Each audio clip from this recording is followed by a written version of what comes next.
Live from the nation's capital, the State of the Union address and the Democratic response. Now reporting, Devin Dwyer and Mary Alice Pars.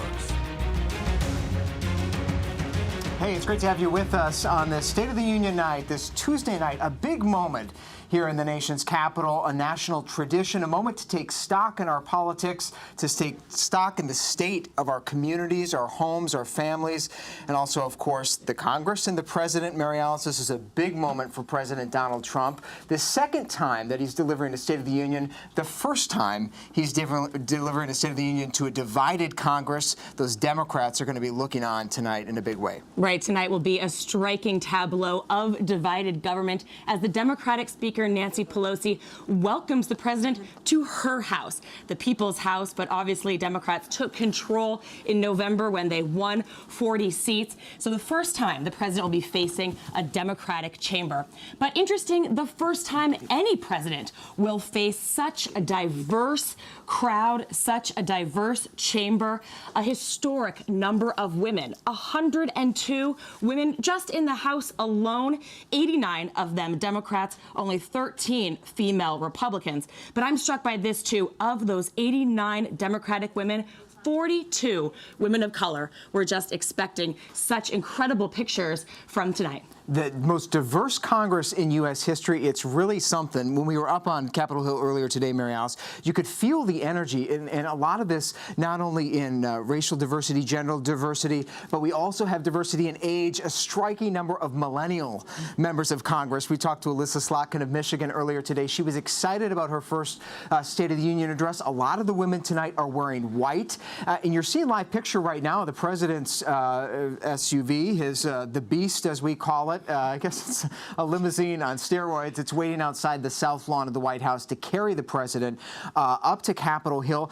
As we were saying, a big night for him. Mary Alice, this is the thing. The reason this night matters, I think, to President Trump is the 2020 campaign officially has begun. In fact, he's going to be addressing half a dozen, at least, Democrats in the room tonight who have either declared their candidacies or expected to run. Kamala Harris among them. She's hosting sort of a pre-buttal to the State of the Union, having a Facebook speech tonight as well. We see Bernie Sanders a little bit later. He hasn't announced yet, but is expected to. He'll be delivering a response. And as you're seeing live picture here of Statuary Hall, this is the entryway to the House chamber. You see, of course, all the media here, but also members of Congress, their guests, their special guests tonight, pouring into that chamber.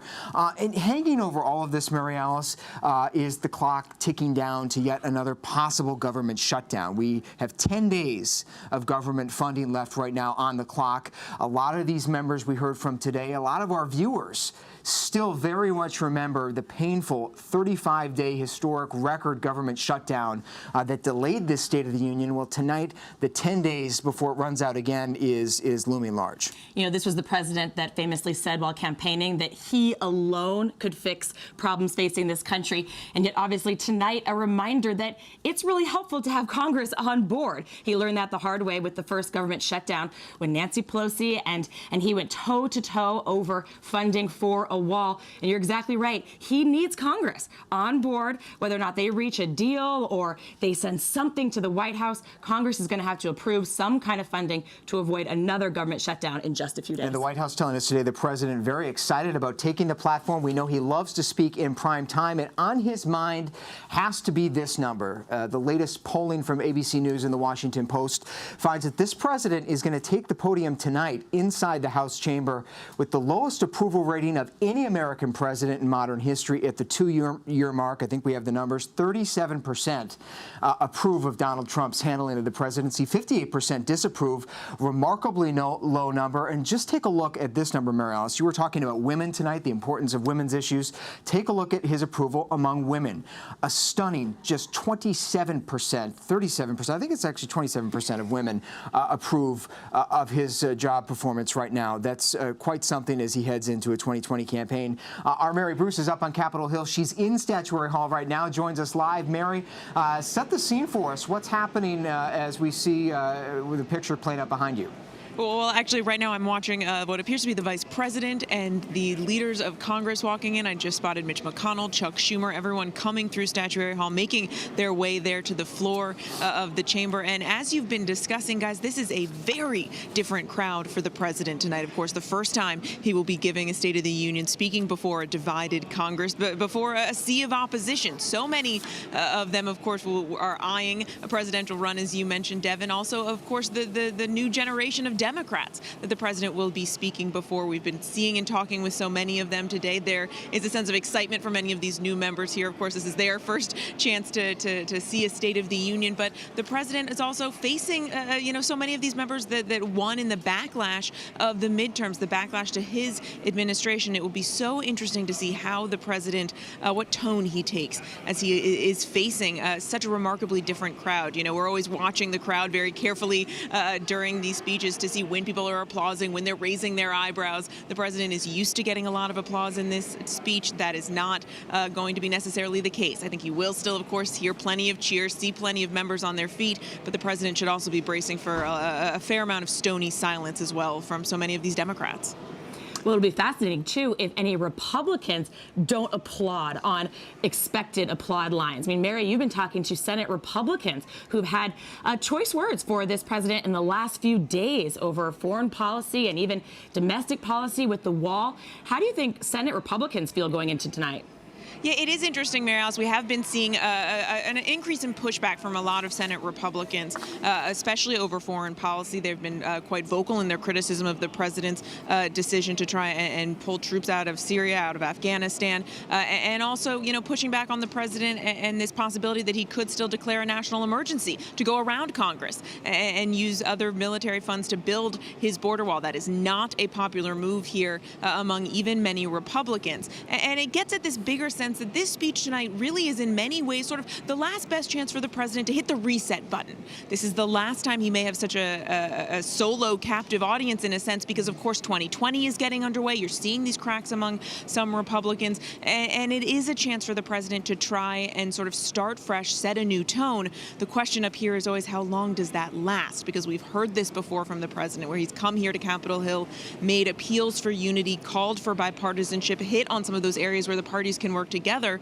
But as Democrats have been telling me all day, even Democratic leader Chuck Schumer told me earlier today, look, essentially the president can't just talk the talk, he has to walk the walk. And while he has previously made these calls for unity, the question is what happens in the hours after the speech, what happens tomorrow morning when he again most likely turns to Twitter. A refrain we heard over and over again today from Democratic and Republican members. Mary Alice and I up there talking to many of them. Deeds, not words. Senior congressional correspondent Mary Bruce, thank you so much. As we see the Vice President of the United States now take his place as the President of the United States Senate. He escorted members of the Senate into this House chamber. This speech, by tradition, is held at Nancy Pelosi's invitation in the House chamber. And there, the two leaders in line of succession behind President Trump, should something happen to him, seated together at the top of the rostrum. Will be all eyes on Nancy Pelosi tonight as she is just about to call the House to order as people take their seats for this State of the Union address. Mary Alice, as we look at these members filing in, again, members of the Senate coming down the central aisle, fascinating to always take a look at their lapels. We do know that there were a number of protests being staged tonight, subtle protests in color choices, in messaging of the pins that are worn. Some of them for immigration, some of them for women's rights, advocacy for victims of sexual assault. Victims of gun violence. Exactly. The gun violence theme is also very prominent. And there we see Cory Booker, Senator of New Jersey, who just announced his presidential campaign last week.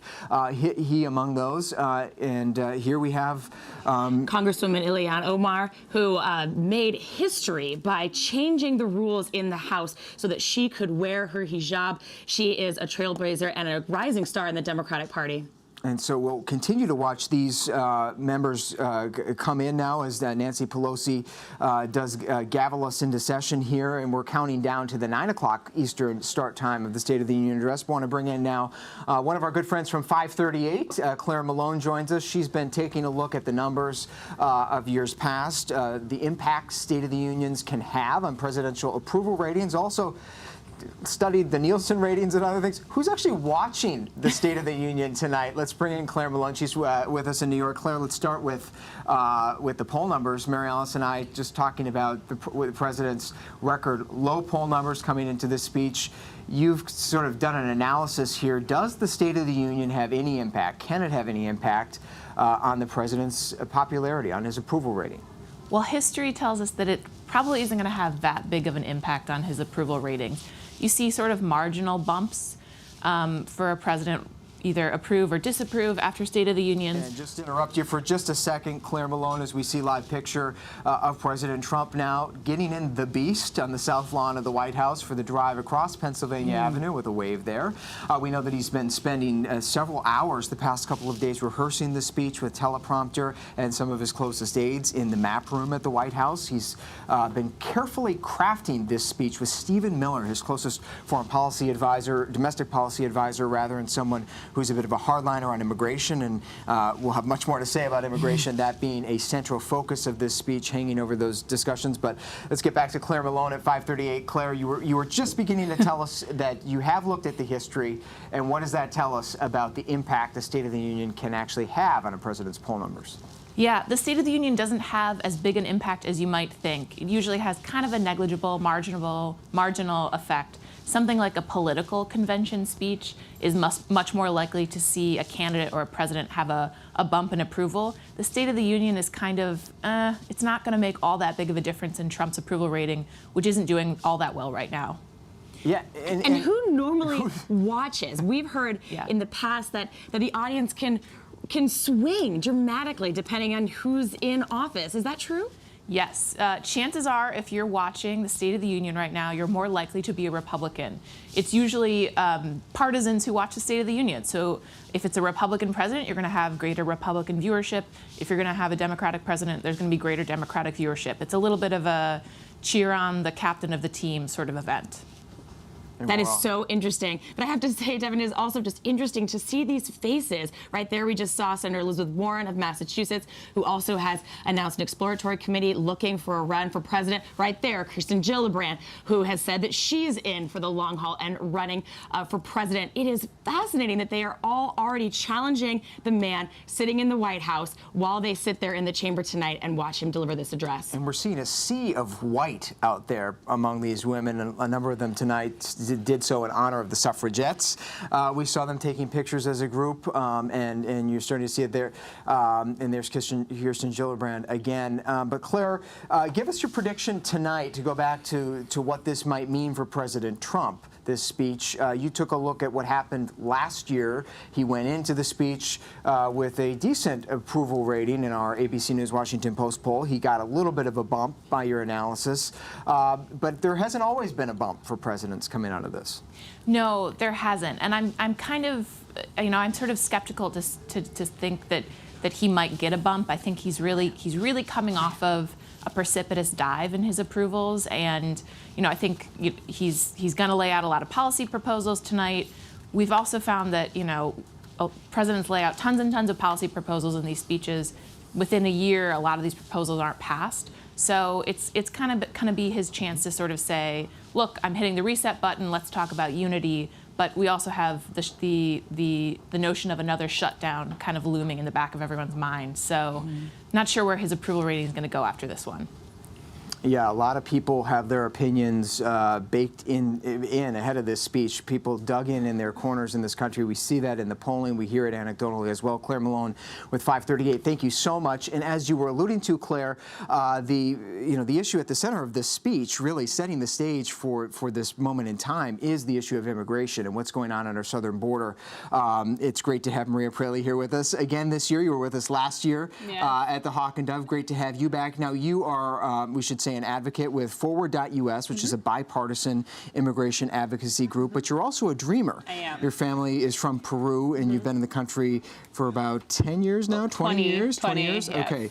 So as you're watching the speech tonight, what are you hoping to hear from President Trump? Well, first of all, thank you for having me. I think it's so crucial to be able to have these conversations and uplift the voices of the individuals who are impacted. The reality is that I've been living with a ton of uncertainty and anxiety since this president took office over 2 years ago at this time. And what I'm really hoping for is for him to call unity, for him to call for a bipartisan approach to fix the issue that lays ahead for Dreamers and TPS holders. But I think he needs to do it in a way that doesn't compromise other parts of our immigration system, right? Like, it can't have all these really bad cuts to the asylum system, to legal immigration, and it has to be something that's permanent. It can't just be something that's temporary or a deal that he offers that is only to resolve what he took away in the first place, as we've seen him do in the past. We've talked to some members of that conference committee, the bipartisan committee that's charged with figuring out how to fund the government, specifically how to fund the Department of Homeland Security. There was talk that they might reach an agreement that would include some pathway for Dreamers, get at TPS status like you were talking about. But others that say that's just too big for the scope of this committee. What do you think? Are you expecting that committee to, in the next few weeks, to address Dreamers, or are you prepared that that might be a pretty narrow scope of the deal they make? You know, I think that Congress needs to try, whenever there's an opportunity and space for them to try to find a permanent solution to these vulnerable communities at the end of the day. But the reality is also that the past 2 years, we've seen a variety of different attempts, right? And I'm still standing here with you two without permanent protections. You know, my current DACA expires in under a year. Like, I don't know what's going to happen come January 16th of 2020. If I'm going to be able to continue working, am I going to have to move out of my apartment? Am I going to lose my ability to drive?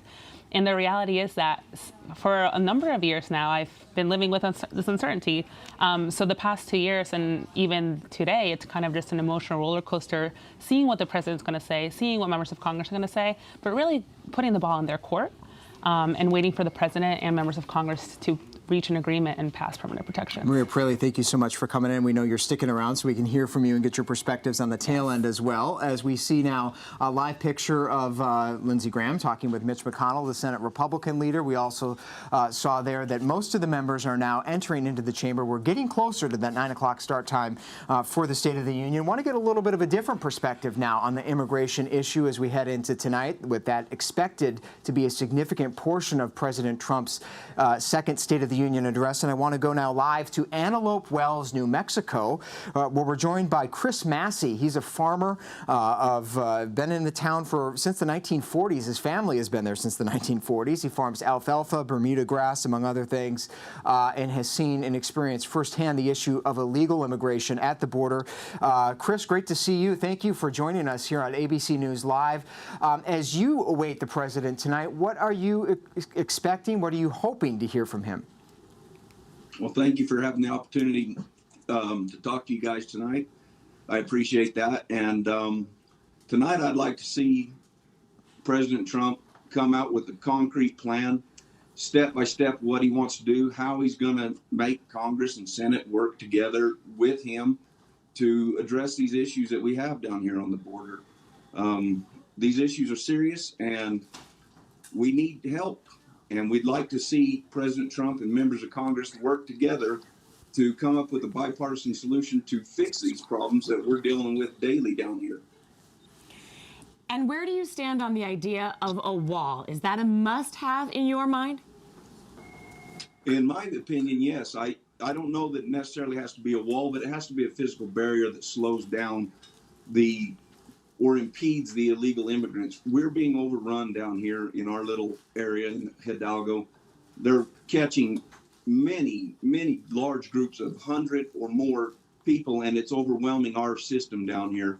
We're finding out that the people coming across, they tend to be more aggressive now.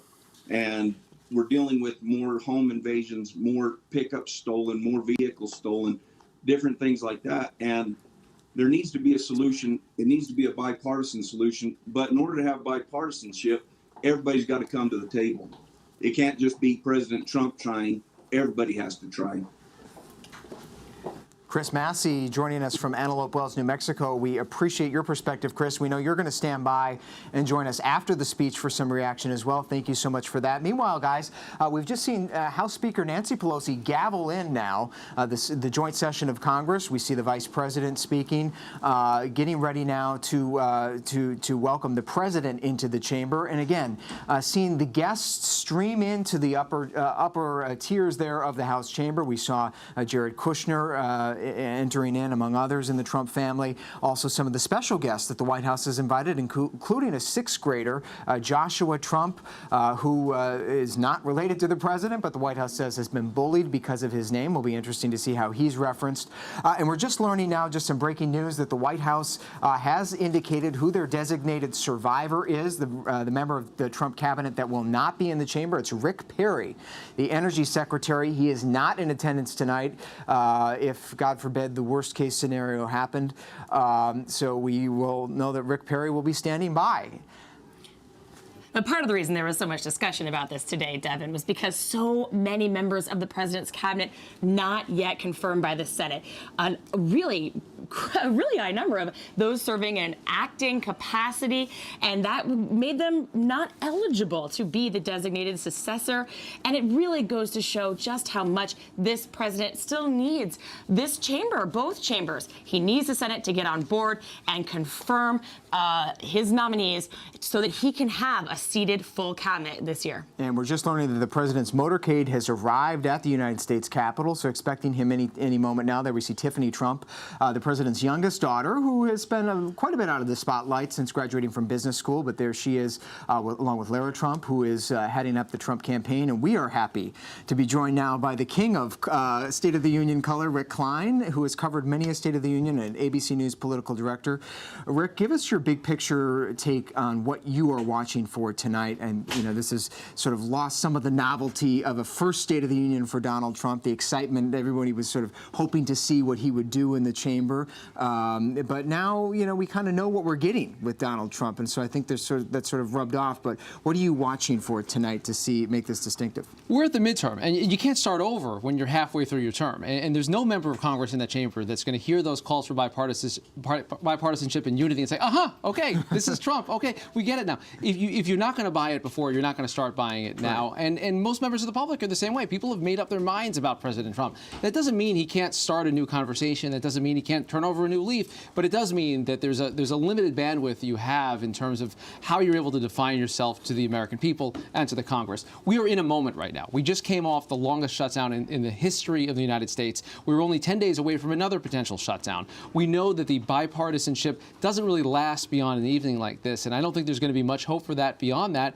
But for indications of how the president sets himself up for these next 2 years and for this next political year, in addition to all those white suits and pantsuits out there, the women, the female members of Congress, you've got maybe a dozen members of Congress who want to be president themselves. And in some ways, this is the start of that 2020 campaign season. And it looks like we're getting ready to announce the next wave of guests into the House chamber here. Rick, you're going to walk us through. We're still waiting the members of the Supreme Court, the members of the Joint Chiefs of Staff who may be coming here. It does look like all the members of the House and the Senate who are in attendance have taken their seats, although we should say there are some that have decided to boycott again this year. Some Democrats have decided to boycott the speech. Yeah, and look, a couple of years ago, the waves of bipartisanship in the pre-Trump era meant you were going to bring a member of Congress from the other side of the aisle to be your remember date. That? Date night. It was date night. Yeah, so Democrats and Republicans, my God, seems so quaint now. Sitting together, right? Now this is the era of resistance. That's right. And members who ran and won on the Democratic side in pure opposition. Some that even ran talking with that I word, talking about impeachment. I mean, this is in part a pretty hostile crowd. Yeah, it's a totally different Congress. It's different demographically. It's different in terms of gender balance, and it is different in terms of attitude. You have so many members of Congress, many of them very young, in there for the first time that are now taking stock of the president. Some of them are going to be in the same room with the president for the first time tonight. And I'm curious what their facial expressions are like. I think Nancy Pelosi looming over the chamber, both literally and figuratively, over President Trump's shoulder. That's a different dynamic. And of course, the Congress that she now leads, that's only really begun the oversight, the scrutiny, the new phase of this Trump presidency. That really has not dawned on the president. He hasn't been forced to confront that, in part as a consequence of the shutdown. So much of the story tonight, as you say, is going to be around the president, as we are seeing here, Kamala Harris of California, who has just announced a bid for the presidency herself, talking to a member of the Joint Chiefs of Staff. I couldn't see who that was, but interesting tonight, Rick and Mary Alice, we do know that this speech is going to be 40 to 50% on foreign policy, according to the White House. And I'm struck by those generals seated there. We just heard today from General Votel, the general that leads CENTCOM, who said he was asked in a Senate hearing, had he been consulted by the president before President Trump pulled out of Syria, and he said, no, I have not. And it looks like we're getting ready to announce the members of the Supreme Court who are in attendance tonight. We see Chief Justice John Roberts and the two justices that President Trump appointed to the bench, Brett Kavanaugh making his first State of the Union appearance, Neil Gorsuch there, and the only sort of liberal member of the court, if you will, Elena Kagan there. A lot of speculation, Rick. We had been talking earlier in the week about Justice Ginsburg. She's obviously not here tonight, but she was spotted in public yesterday. Yeah, and I think the lack of attendance will be notable. Of course, there's no requirement for members of the Supreme Court to attend. That's sometimes been a controversial thing, attendance and non-attendance, but she's not there tonight. And as we await the president, we do now have the Supreme Court, members of the Joint Chiefs of Staff in the room as well. And Mary Alice, tell us, you spent the afternoon talking with and about some of the guests that are up above that the cameras aren't focused on right now. There are a lot of everyday Americans that have been invited in that part of the chamber. Right, this is a long-standing tradition. Members of both the House and the Senate inviting people from their districts that represent issues that they're concerned about. I talked today to a transgender Navy veteran from New Hampshire. The congressman there really concerned about the president's decision to limit the participation of transgender men and women in the military. Talked to another woman from Michigan, just outside Flint, who's advocating against water contamination in her hometown. These are these kinds of issues that people are grappling with every single day back at home, and members use tonight as a way to make a political statement. And so much of what these justices you're seeing here in the Supreme Court want to avoid tonight is being part of political statements or making political statements. It's always fun to watch them keep a straight face. Of course, they will not stand and applaud at any point in the night. But Rick, they also have a full, talking about politics in the Supreme Court, full docket of big issues headed their way. DACA, the United States Census, potentially Robert Mueller-related challenges, all ahead of the court just this term. And so many of those have to do directly with decisions that President Trump and his administration have made. We forget sometimes in the blur of news in the Trump era how much he has challenged the other institutions to respond to him, how much he has dominated politics utterly and completely in 2 years. And here comes First Lady Melania Trump into the chamber. Usually gets a very warm reception.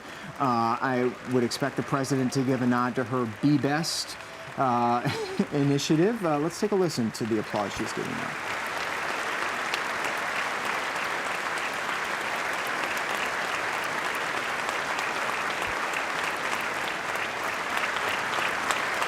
And Mary Alice, even the First Lady getting some applause from Democrats there we just saw, and now shaking hands with a couple of her guests, has one glove on as she shakes hands with the gloveless hand. And that little boy, if you can see him there on the end on the right, the camera's just zooming in over his head, as I mentioned earlier, Joshua Trump from Wilmington, Delaware, getting a lot of buzz today online. He is a little sixth grader who is bullied apparently because of his name. He's not related to the Trump family, but I would imagine tonight that the president, perhaps a little richly, I would say, for someone who likes to bully people on Twitter, is expected to call out the bullying of this child and give nod to the First Lady's initiative. Well, that's been such a big part of what she's hoping her legacy will be, fighting bullying, fighting cyber bullying. But wow, there with that wide shot, you really see all those women in white honoring this moment in history. Like we were saying, 102 women there just in the House alone, another 25 female senators, a historic number. We've never had so many. It looks a little bit more like America we were talking about earlier. This is historic, and that's part of what makes tonight special. And Rick, as we see the entry of the president's cabinet here, Mike Pompeo, Secretary of State, Steve Mnuchin there, the Treasury Secretary coming in. Talk to us about the Democratic response tonight. It's sort of an unconventional pick. We'll be carrying it here on ABC News Live when the president wraps. It's someone that doesn't have political office right now, but a very interesting figure in the politics of the past year. Stacey Abrams, a few months ago, lost her bid to become Georgia governor, closer than a lot of people thought, but still, she does not currently hold office. And to give this response, she is an African-American woman. She would have been the first governor of any state to be an African-American woman. And it speaks to the way that the party wants to communicate with the American people about how the party has changed and is changing, to find someone that the party still considers to be a rising star, even if she doesn't have a title before her name. So it'll be interesting to hear from her. We will hear from her. We'll have continued analysis from the entire ABC News team. After that, we will be back here for a full half hour of coverage, extended coverage, including, again, checking in with our guests from around the country. We'll hear from people plugged in community health centers, on the border, members of immigrant families. We'll have them for you here on ABC News Live, including our full ABC News political team. We're just getting ready for President Trump to enter the chamber, and George Stephanopoulos and the ABC News team will take it away right now here on ABC News Live. Stay with us. We'll be back on the other side, commercial-free, here on ABC News Live. We'll see you very soon.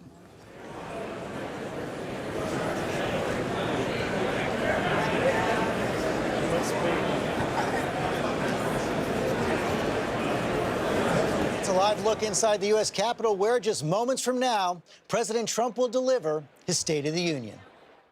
This is an ABC News special. We have reached a deal to end the shutdown and reopen the federal government. But the clock is ticking to another shutdown. I expect that both Democrats and Republicans will operate in good faith. The country and the Congress have never been more divided. This is an opportunity for all parties to work together for the benefit of our whole beautiful, wonderful nation. Tonight, the speech that almost didn't happen. We're building the wall. It's getting built one way or the other. Live from the nation's capital, the State of the Union address and the Democratic response. Now reporting, George Stephanopoulos. Good evening and welcome to our special coverage of President Trump's State of the Union. At the halfway mark of his term, this will be the third time the president has appeared in the House chamber. But what a difference 1 year and one election can make. For the first time, a Democratic Speaker, Nancy Pelosi, will be sitting over the president's shoulder. She is now the most powerful woman in America, leading a new House packed with more women and minorities than ever before. As we're looking there at the First Lady, Melania Trump, and the President's cabinet there, Secretary of State Mike Pompeo, they are sitting in a chamber where the first new Congress will be sworn in during a government shutdown, the longest in our history. That delayed this speech tonight by a week, and it's driven the President's approval rating down to 37% in our latest poll, the lowest ever for a president 2 years in. So despite a strong economy that continues to produce jobs at a solid clip, the President does have his work cut out for him tonight, facing a divided Congress and a divided country. We're seeing one of the new senators there, Mitt Romney. Of course, he ran for president in 2012. I'm here tonight with our whole political team. I want to start with World News anchor David Muir at the Capitol. And David, we had the chance to join the president at lunch today. He knows he has to address these deep divides. Oh, no question about that, George. This is part of a tradition that dates back years with previous presidents as well. Anchors and reporters invited to the White House on these days when the State of the Union is delivered. But as you mentioned, George, it's a divided Congress, it's a divided country, and the president knows that. He talked today about having to go in there and make the case that there is room for unity on certain issues where hopefully both parties can see that there is a solution that they can combine forces on. And in fact, we've learned tonight he will say it's not a Republican or a Democrat agenda. It's an agenda for the American people. But as you point out, a very different Congress will stand in front of. A lot of people will also be watching. The House Speaker, Nancy Pelosi, sitting right behind him. She said late this afternoon that she's hoping for pockets of compromise tonight, George, listening to him if he brings up infrastructure and prescription drug prices. The President of the United States! There's House Sergeant at Arms there, Paul Irving, introducing the president. Make the traditional walk down the aisle. Shake a few hands. We did see Nancy Pelosi there, Mary Bruce, our senior congressional correspondent. She says she wants this House to give the president a welcome, but they know, and she knows, that bipartisanship is going to be pretty tough these next 2 years. Yeah, any calls from the president for unity here tonight are going to be a very tough sell, because you see the president here coming face to face with the new power dynamic here in Washington. The power struggle between the president and Nancy Pelosi will be on full display tonight as she sits there over his shoulder throughout this entire speech. And look, while they do in many ways have a friendly, cordial relationship, there is no question that Nancy Pelosi over these last several weeks has proven herself to be a very formidable opponent for the president, despite these bitter political battles. battles.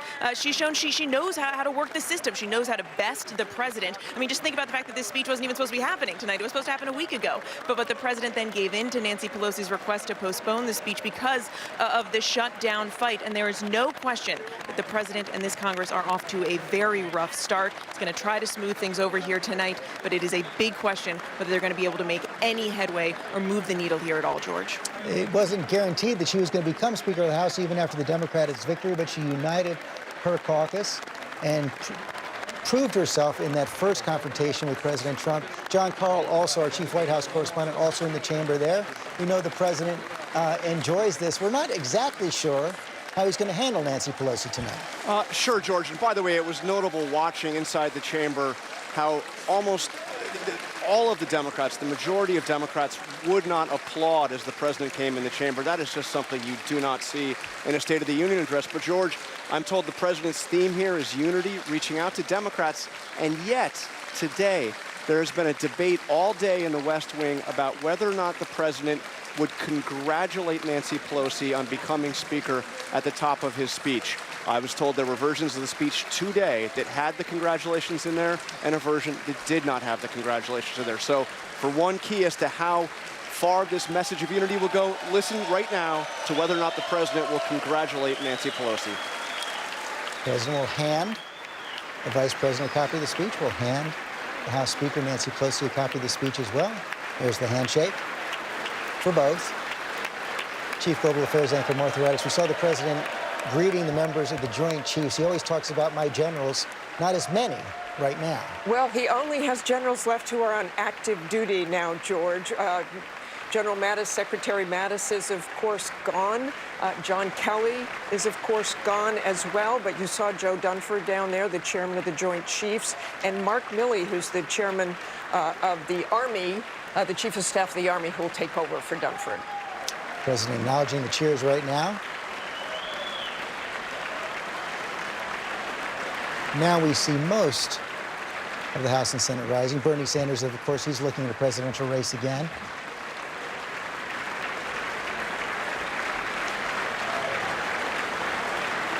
Cecilia Vega, one of the big things on the table tonight, of course, is coming out of that shutdown, what the president will say about the wall. And all those Democrats in there are waiting to see whether he will budge in any way on that wall. And frankly, we'll be watching to see if any Republicans decide to stand up and cheer, because the wall is in some ways controversial in their own party. The president loves this moment. He loves giving this speech. You can see it in his face. We've been told by sources at the White House that he has been practicing for days leading up to this, practicing off of the teleprompter, and we'll see how that goes. Thank you very much. Madam Speaker, Mr. Vice President, members of Congress, the First Lady of the United States,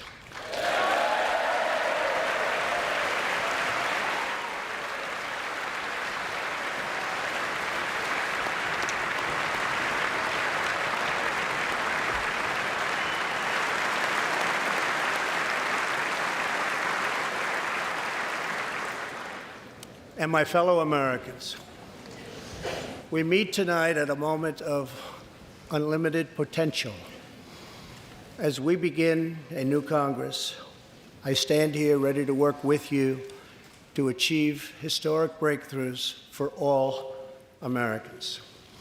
Millions of our fellow citizens are watching us now gathered in this great chamber, hoping that we will govern not as two parties, but as one nation.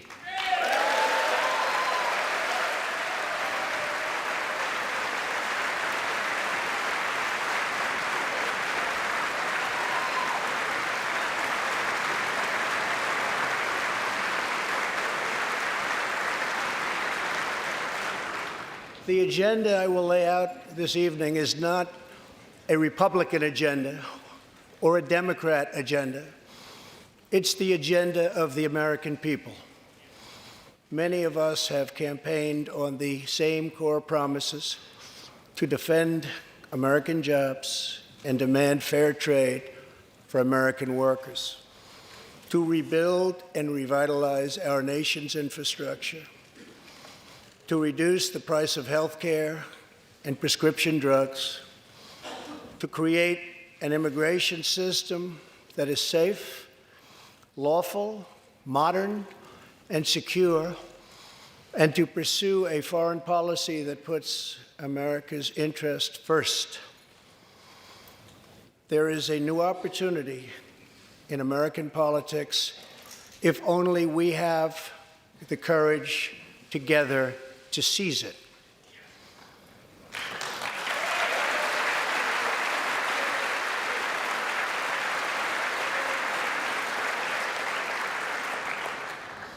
Victory is not winning for our party. Victory is winning for our country.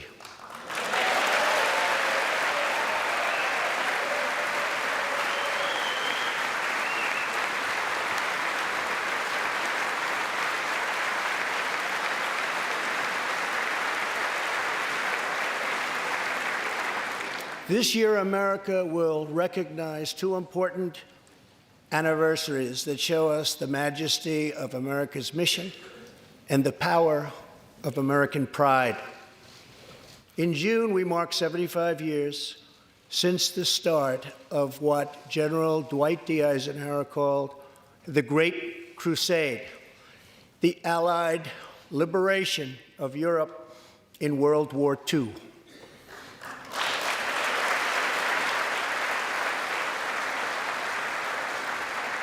On D-Day, June 6, 1944, 15,000 young American men jumped from the sky, and 60,000 more stormed in from the sea to save our civilization from tyranny.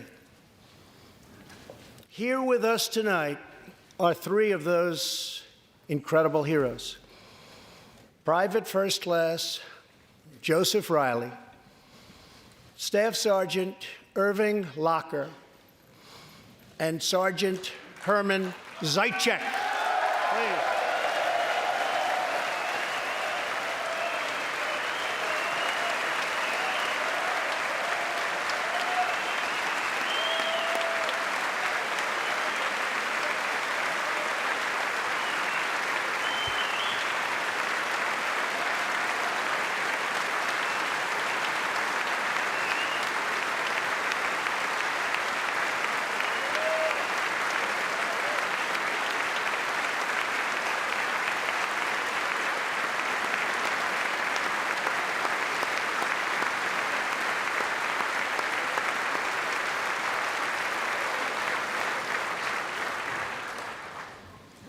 Gentlemen, we salute you. In 2019, we also celebrate 50 years since brave young pilots flew 250,000 miles through space to plant the American flag on the face of the moon. Half a century later, we are joined by one of the Apollo 11 astronauts who planted that flag, Buzz Aldrin.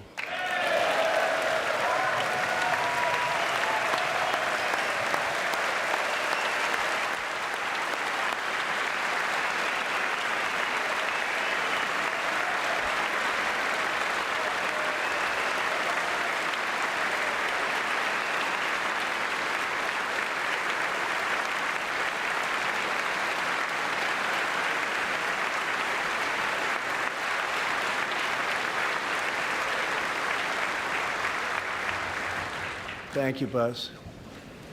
This year, American astronauts will go back to space on American rockets.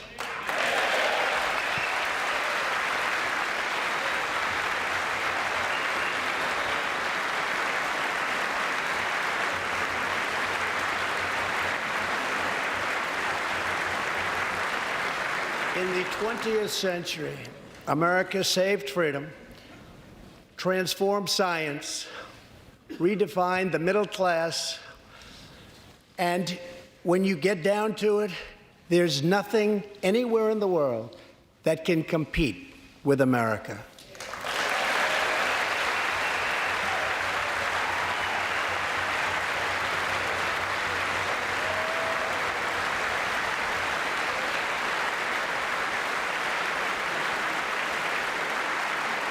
Now we must step boldly and bravely into the next chapter of this great American adventure. And we must create a new standard of living for the 21st century. An amazing quality of life for all of our citizens is within reach. We can make our communities safer, our families stronger, our culture richer, our faith deeper, and our middle class bigger and more prosperous than ever before.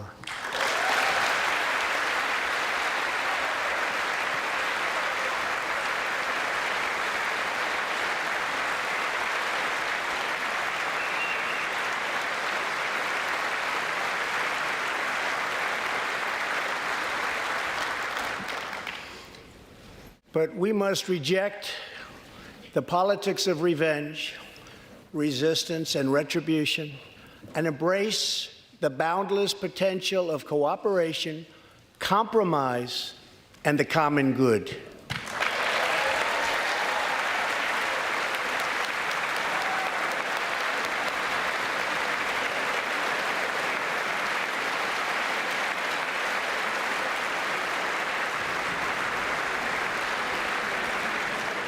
Together, we can break decades of political stalemate.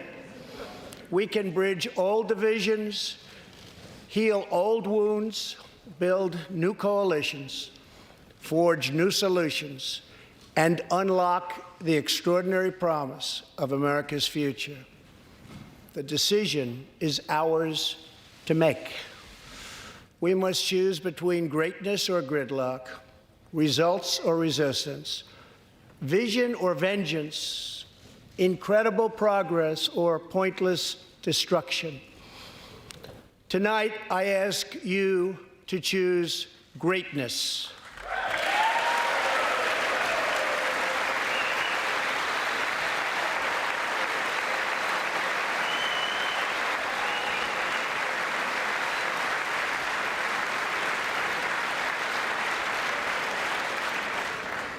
Over the last 2 years, my administration has moved with urgency and historic speed to confront problems neglected by leaders of both parties over many decades. In just over 2 years since the election, we have launched an unprecedented economic boom, a boom that has rarely been seen before. There's been nothing like it. We have created 5.3 million new jobs, and importantly added 600,000 new manufacturing jobs, something which almost everyone said was impossible to do. But the fact is, we are just getting started.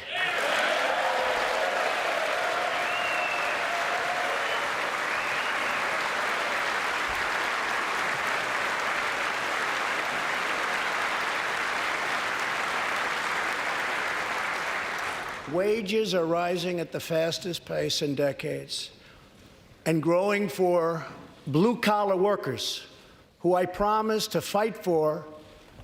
They're growing faster than anyone else thought possible. Nearly 5 million Americans have been lifted off food stamps.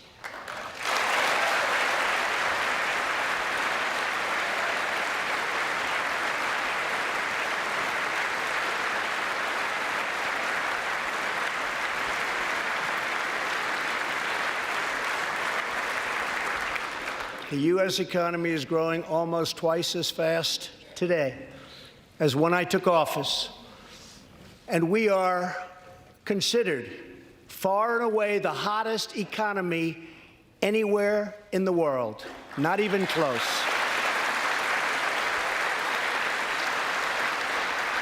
Unemployment has reached the lowest rate in over half a century.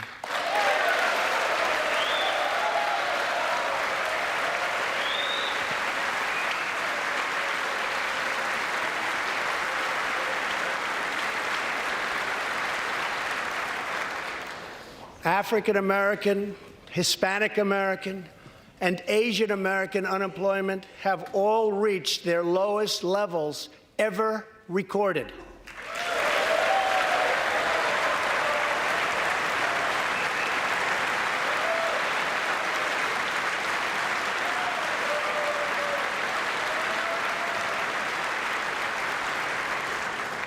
Unemployment for Americans with disabilities has also reached an all-time low.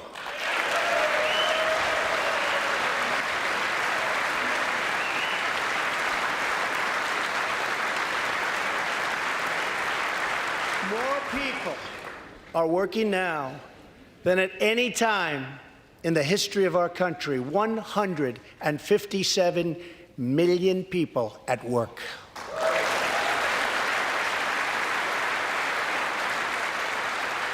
We passed a massive tax cut for working families and doubled the child tax credit.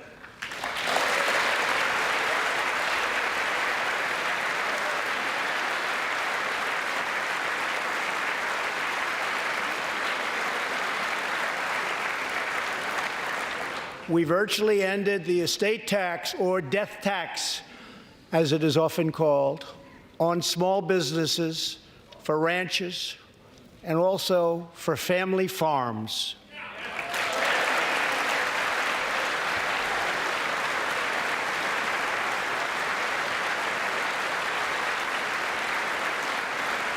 We eliminated the very unpopular Obamacare individual mandate penalty.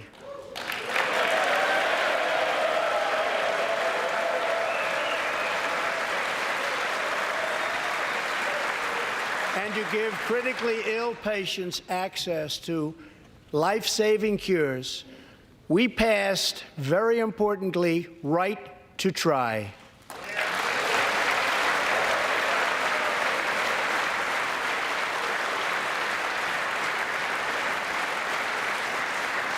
My administration has cut more regulations in a short period of time than any other administration during its entire tenure.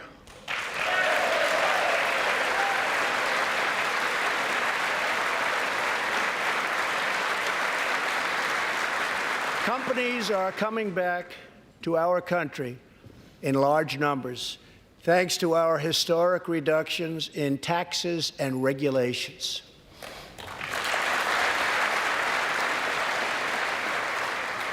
And we have unleashed a revolution in American energy. The United States is now the #1 producer of oil and natural gas anywhere in the world.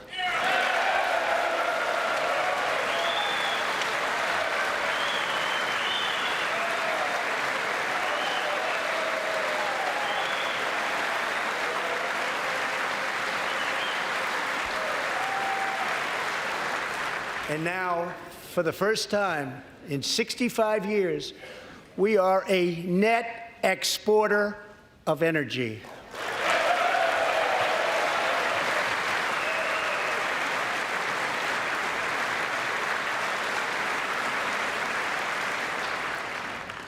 After 24 months of rapid progress, our economy is the envy of the world.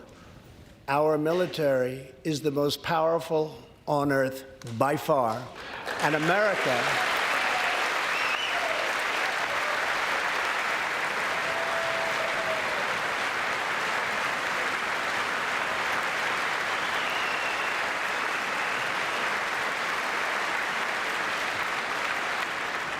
America is again winning each and every day.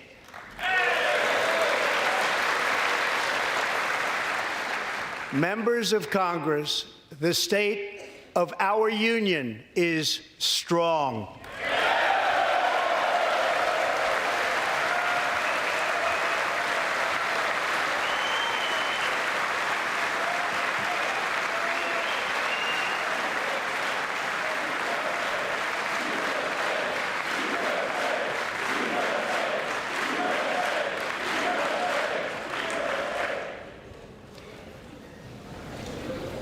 That sounds so good. Our country is vibrant, and our economy is thriving like never before.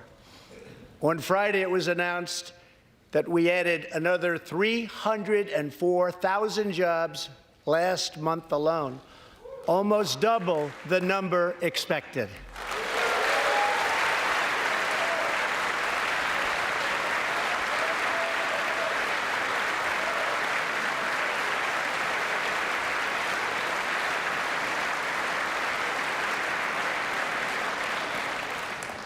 An economic miracle is taking place in the United States, and the only thing that can stop it are foolish wars, politics, or ridiculous partisan investigations.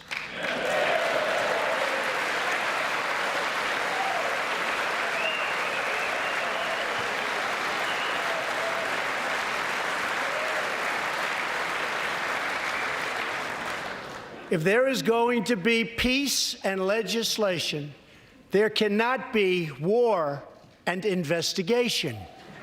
It just doesn't work that way. We must be united at home to defeat our adversaries abroad. This new era of cooperation can start with finally confirming the more than 300 highly qualified nominees who are still stuck in the Senate, in some cases years and years waiting. Not right.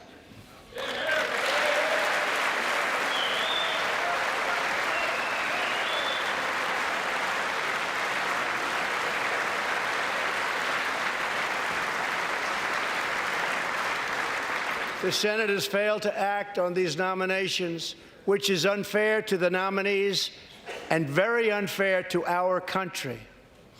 Now is the time for bipartisan action. Believe it or not, we have already proven that that's possible. In the last Congress, both parties came together to pass unprecedented legislation to confront the opioid crisis, a sweeping new farm bill, historic VA reforms, and after 4 decades of rejection, we passed VA accountability so that we can finally terminate those who mistreat our wonderful veterans.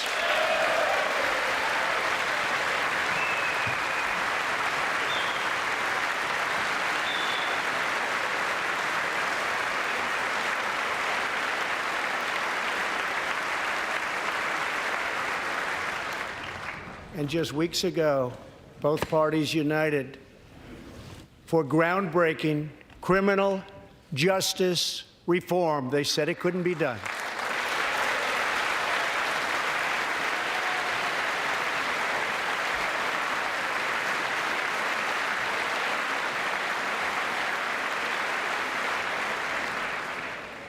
Last year, I heard through friends the story of Alice Johnson.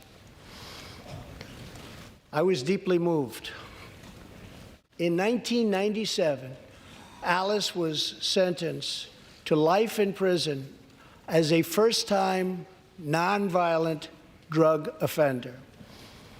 Over the next 22 years, she became a prison minister, inspiring others to choose a better path. She had a big impact on that prison population and far beyond. Alice's story underscores the disparities and unfairness that can exist in criminal sentencing and the need to remedy this total injustice.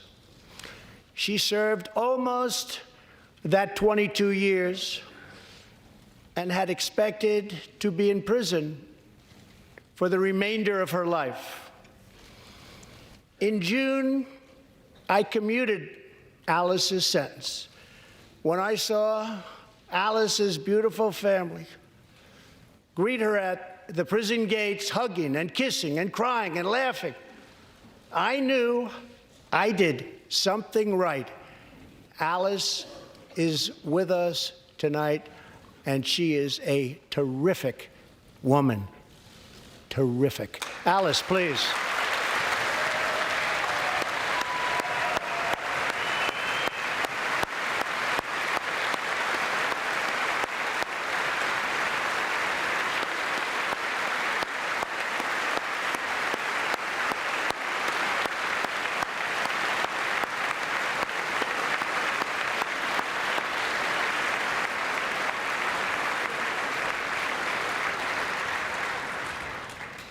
Alice, thank you for reminding us that we always have the power to shape our own destiny. Thank you very much, Alice. Thank you very much.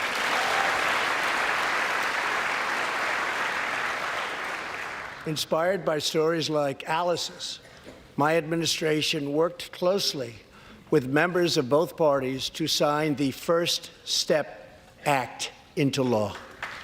Big deal. It's a big deal.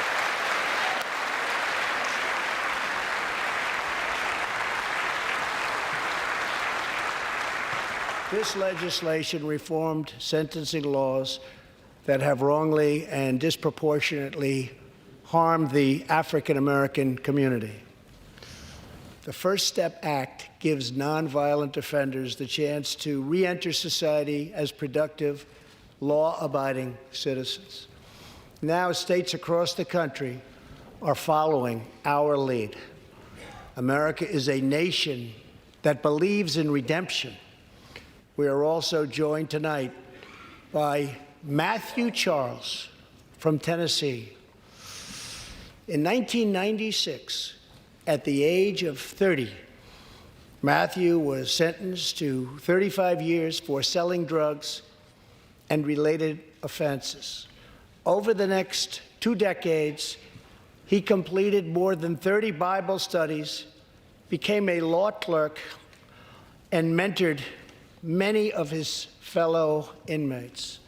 Now Matthew is the very first person to be released from prison under the First Step Act.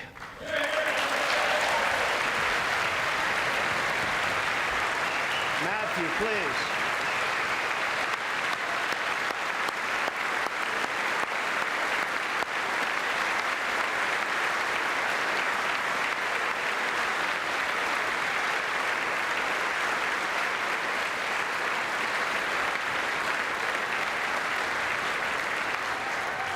Thank you, Matthew. Welcome home.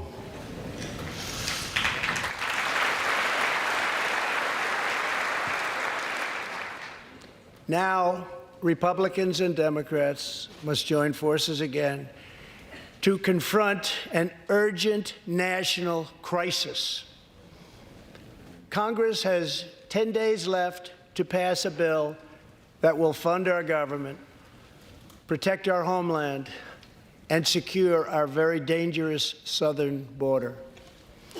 Now is the time for Congress to show the world that America is committed to ending illegal immigration and putting the ruthless coyotes, cartels, drug dealers, and human traffickers out of business.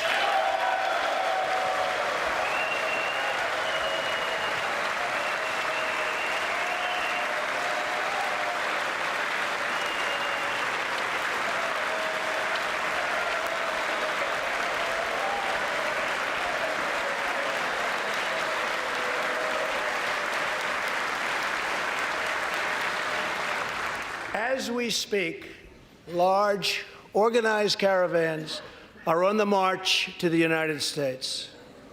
We have just heard that Mexican cities, in order to remove the illegal immigrants from their communities, are getting trucks and buses to bring them up to our country in areas where there is little border protection. I have ordered another 3,750 troops to our southern border to prepare for this tremendous onslaught. This is a moral issue. The lawless state of our southern border is a threat to the safety, security, and financial well-being of all America. We have a moral duty to create an immigration system that protects the lives and jobs of our citizens. This includes our obligation to the millions of immigrants living here today who followed the rules and respected our laws. Legal immigrants enrich our nation and strengthen our society in countless ways.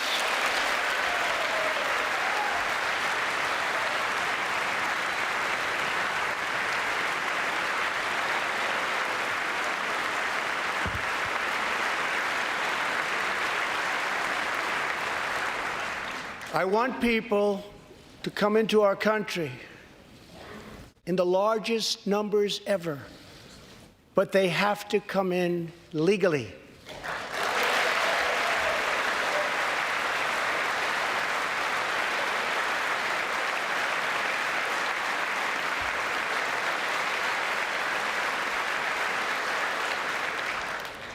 Tonight, I am asking you to defend our very dangerous southern border out of love and devotion to our fellow citizens and to our country. No issue better illustrates the divide between America's working class and America's political class than illegal immigration. Wealthy politicians and donors push for open borders while living their lives behind walls and gates and guards.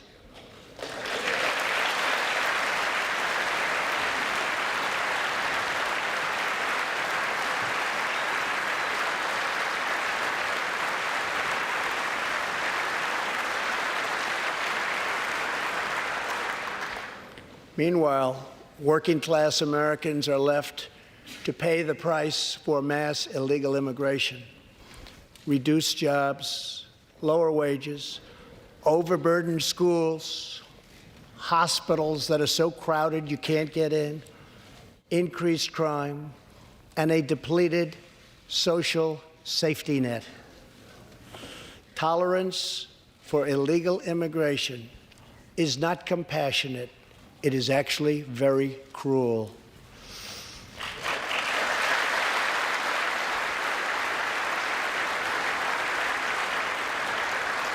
One in 3 women is sexually assaulted on the long journey north. Smugglers use migrant children as human pawns to exploit our laws and gain access to our country. Human traffickers and sex traffickers take advantage of the wide open areas between our ports of entry to smuggle thousands of young girls and women into the United States and to sell them into prostitution and modern-day slavery. Tens of thousands of innocent Americans are killed by lethal drugs that cross our border and flood into our cities, including meth, heroin, cocaine, and fentanyl. The savage gang, MS-13, now operates in at least 20 different American states, and they almost all come through our southern border. Just yesterday, an MS-13 gang member was taken into custody for a fatal shooting on a subway platform in New York City. We are removing these gang members by the thousands, but until we secure our border, they're going to keep streaming right back in. Year after year, countless Americans are murdered by criminal, illegal aliens. I've gotten to know many wonderful angel moms and dads and families. No one should ever have to suffer the horrible heartache that they have had to endure. Here tonight is Deborah Bissell. Just 3 weeks ago, Deborah's parents, Gerald and Sharon, were burglarized and shot to death in their Reno, Nevada home by an illegal alien. They were in their 80s and are survived by 4 children, 11 grandchildren, and 20 great-grandchildren. Also here tonight are Gerald and Sharon's granddaughter, Heather, and great-granddaughter, Madison. To Deborah, Heather, Madison, please stand. Few can understand your pain. Thank you, and thank you for being here. Thank you very much.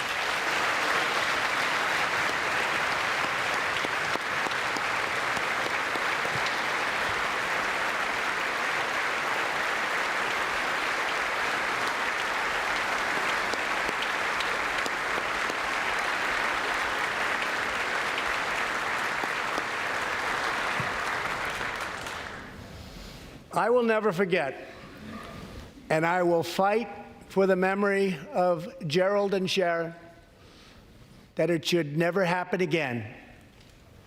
Not one more American life should be lost because our nation failed to control its very dangerous border. In the last 2 years, our brave ICE officers made 266,000 arrests of criminal aliens, including those charged or convicted of nearly 100,000 assaults, 30,000 sex crimes, and 4,000 killings or murders. We are joined tonight by one of those law enforcement heroes, ICE Special Agent Elvin Hernandez. When Elvin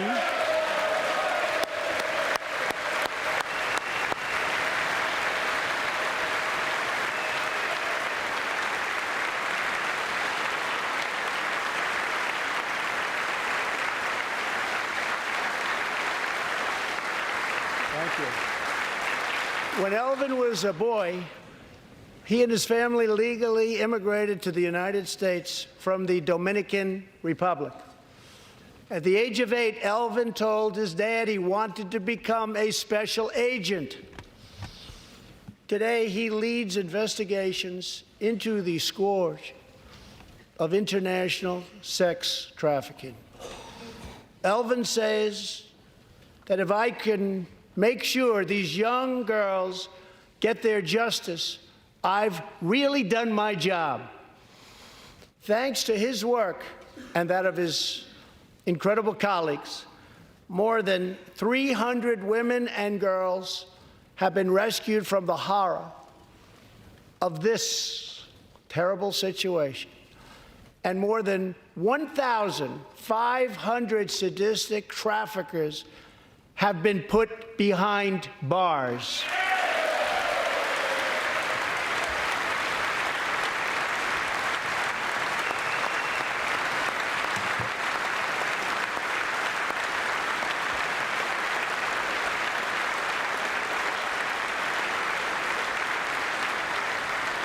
Thank you, Albert. We will always support the brave men and women of law enforcement. And I pledge to you tonight that I will never abolish our heroes from ICE. Thank you.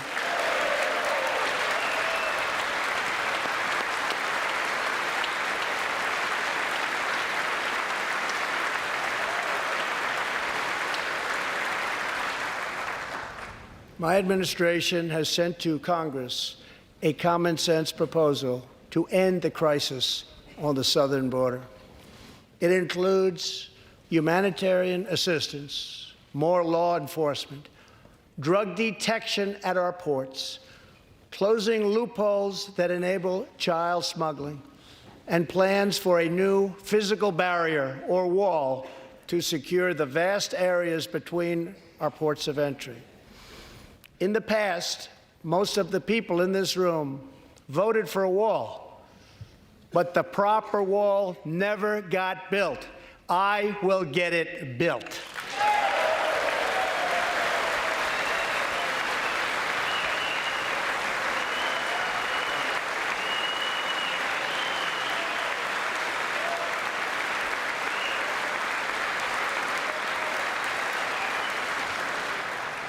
This is a smart, strategic, see-through steel barrier, not just a simple concrete wall. It will be deployed in the areas identified by the border agents as having the greatest need. And these agents will tell you where walls go up, illegal crossings go way, way down.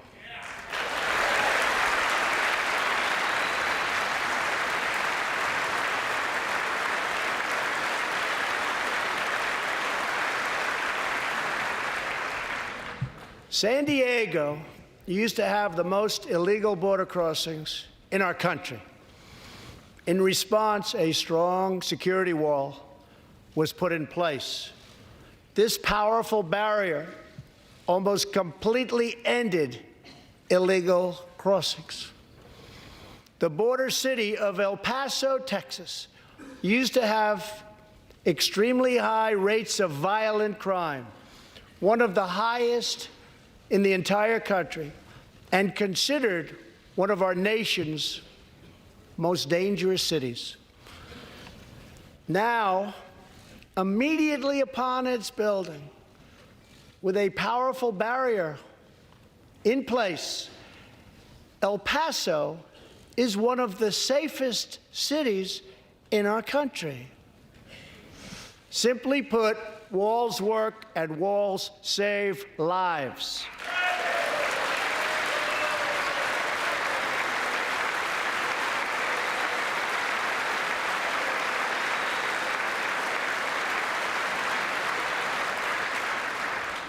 So let's work together, compromise, and reach a deal that will truly make America safe.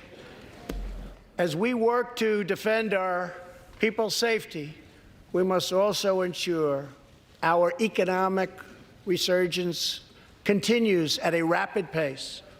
No one has benefited more from our thriving economy than women, who have filled 58% of the newly created jobs last year.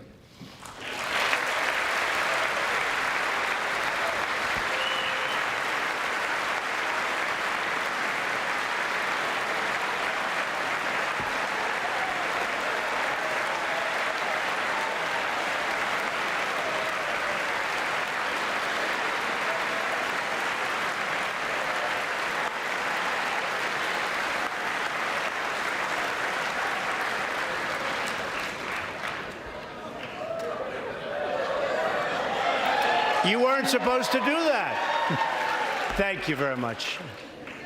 Thank you very much. All Americans can be proud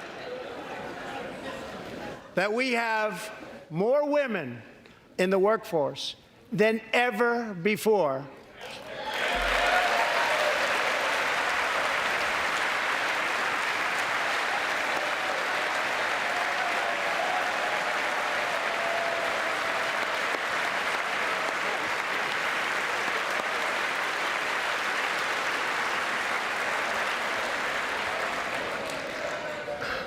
Don't sit yet. You're going to like this. And exactly 1 century after Congress passed the constitutional amendment giving women the right to vote, we also have more women serving in Congress than at any time before.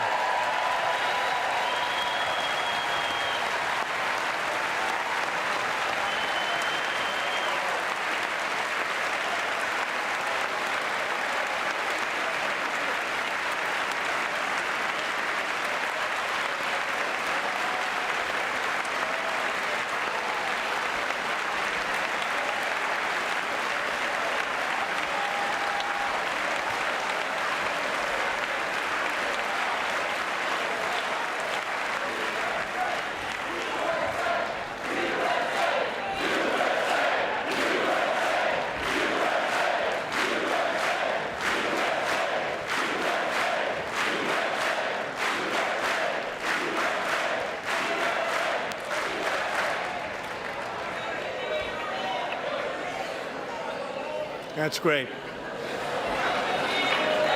Very great. And congratulations. That's great.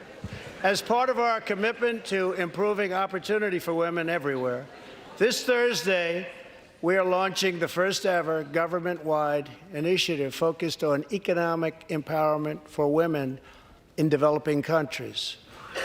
To build on, thank you. To build on our incredible economic success, one priority is paramount: reversing decades of calamitous trade policies. So bad. We are now making it clear to China that after years of targeting our industries and stealing our intellectual property, the theft of American jobs and wealth has come to an end.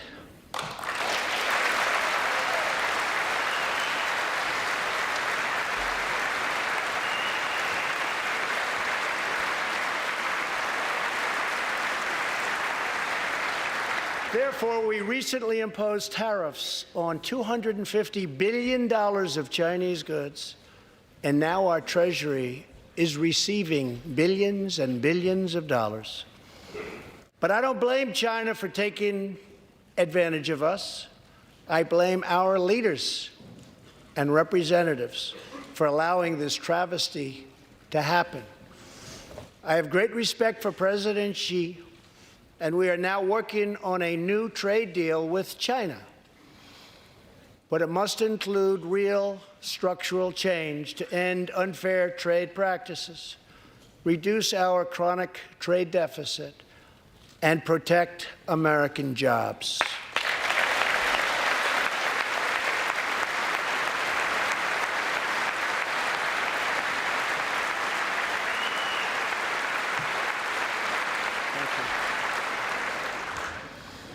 Another historic trade blunder was the catastrophe known as NAFTA. I have met the men and women of Michigan, Ohio, Pennsylvania, Indiana, New Hampshire, and many other states whose dreams were shattered by the signing of NAFTA. For years, politicians promised them they would renegotiate for a better deal, but no one ever tried until now. Our new U.S.-Mexico-Canada agreement, the USMCA, will replace NAFTA and deliver for American workers like they haven't had delivered to for a long time. I hope you can pass the USMCA into law so that we can bring back our manufacturing jobs in even greater numbers, expand American agriculture, protect intellectual property, and ensure that more cars are proudly stamped with our 4 beautiful words, made in the USA.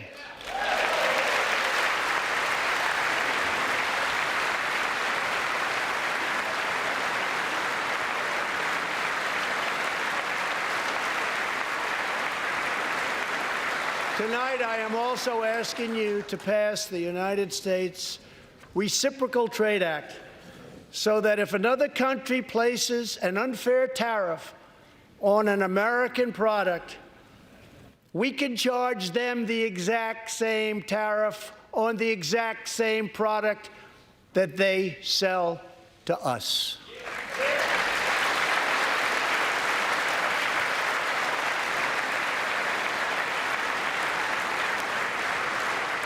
Both parties should be able to unite for a great rebuilding of America's crumbling infrastructure.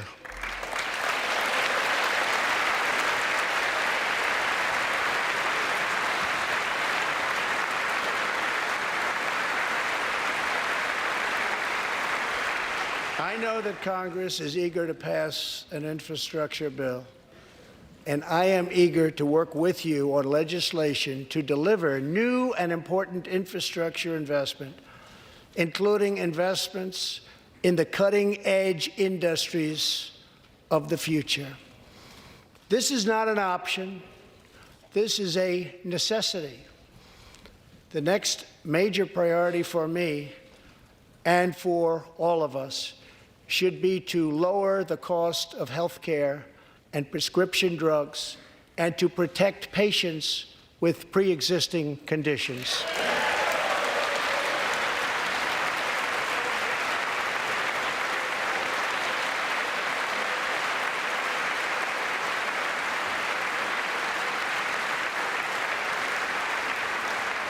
Already as a result of my administration's efforts in 2018, drug prices experienced their single largest decline in 46 years.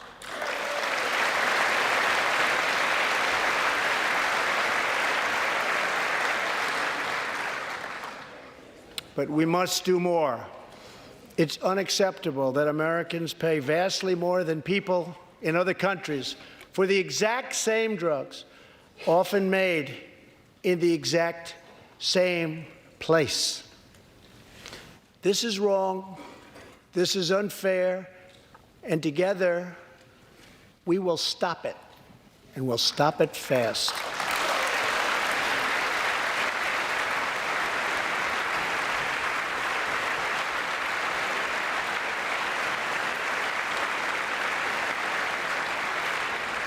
I am asking Congress to pass legislation that finally takes on the problem of global freeloading and delivers fairness and price transparency for American patients, finally.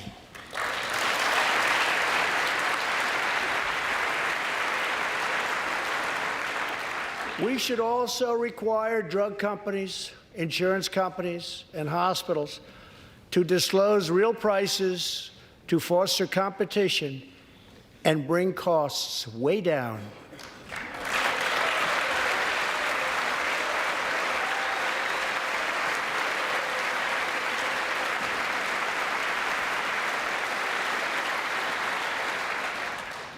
No force in history has done more to advance the human condition than American freedom.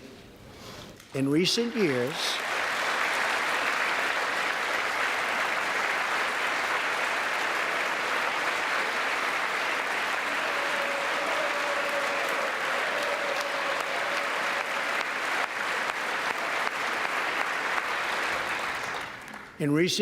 we have made remarkable progress in the fight against HIV and AIDS. Scientific breakthroughs have brought a once distant dream within reach.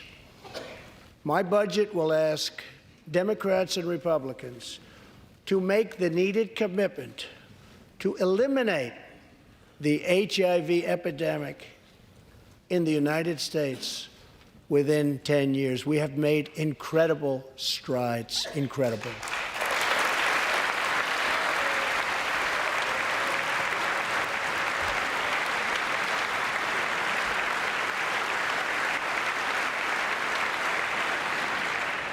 Together, we will defeat AIDS in America and beyond.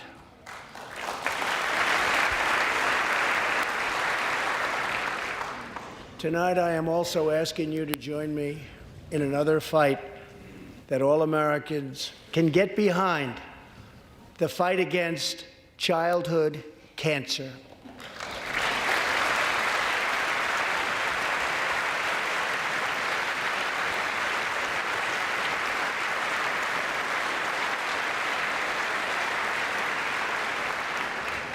Joining Melania in the gallery this evening is a very brave 10-year-old girl, Grace Eline. Every birthday,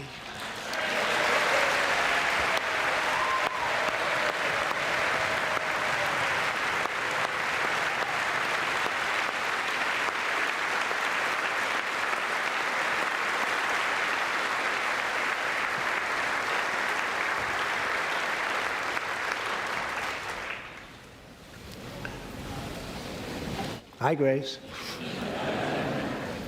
Every birthday since she was 4, Grace asked her friends to donate to St. Jude's Children's Hospital. She did not know that one day she might be a patient herself. That's what happened. Last year, Grace was diagnosed with brain cancer. Immediately, she began radiation treatment. At the same time, she rallied her community and raised more than $40,000 for the fight against cancer.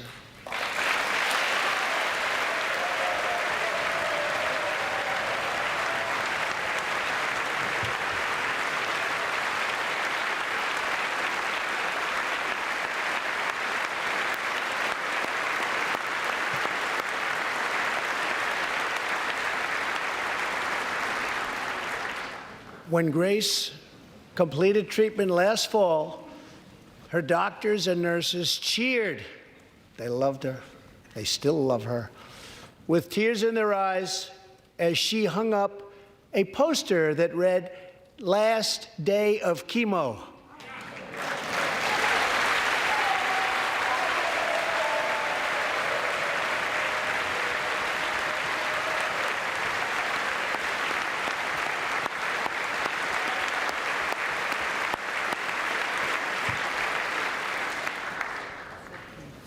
Thank you very much, Grace. You are a great inspiration to everyone in this room. Thank you very much. Many childhood cancers have not seen new therapies in decades. My budget will ask Congress for $500 million over the next 10 years to fund this critical life-saving research. To help support working parents, the time has come to pass school choice for Americans' children.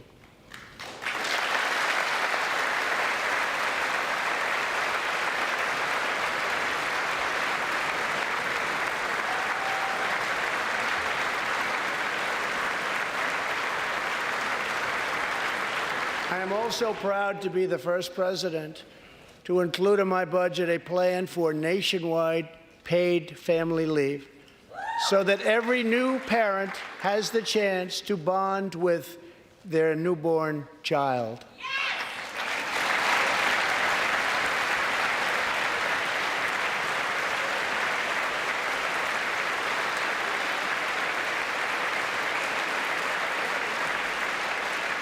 There could be no greater contrast to the beautiful image of a mother holding her infant child than the chilling displays our nation saw in recent days. Lawmakers in New York cheered with delight upon the passage of legislation that would allow a baby to be ripped from the mother's womb moments from birth. These are living, feeling, beautiful babies who will never get the chance to share their love and their dreams with the world. And then we had the case of the governor of Virginia, where he stated he would execute a baby after birth. To defend the dignity of every person, I am asking Congress to pass legislation to prohibit the late-term abortion of children who can feel pain in the mother's womb.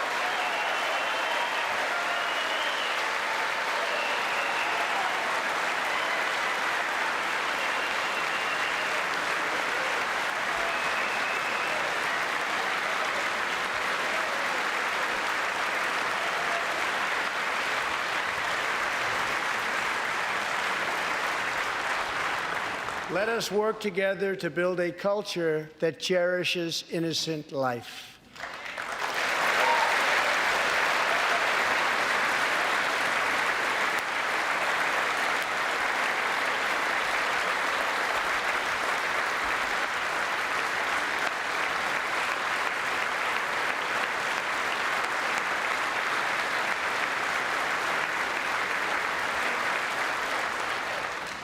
And let us reaffirm a fundamental truth.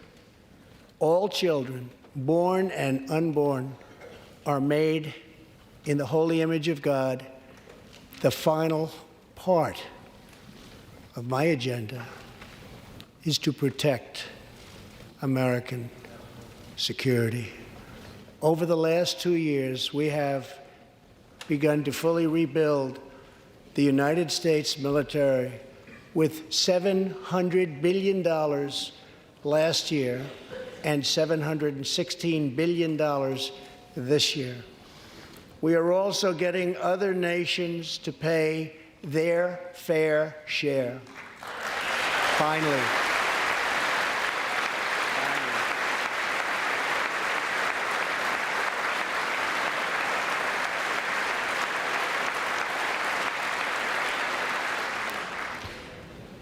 For years, the United States was being treated very unfairly by friends of ours, members of NATO. But now we have secured, over the last couple of years, more than $100 billion of increase in defense spending from our NATO allies. They said it couldn't be done.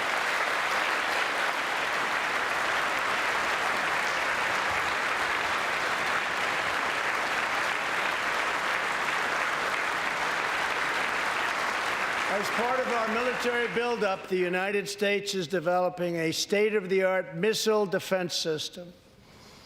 under my administration, we will never apologize for advancing America's interests. For example, decades ago, the United States entered into a treaty with Russia in which we agreed to limit and reduce our missile capability. While we followed the agreement and the rules to the letter, Russia repeatedly violated its terms. It's been going on for many years. That is why I announced that the United States is officially withdrawing from the Intermediate Range Nuclear Forces Treaty, or INF Treaty. Perhaps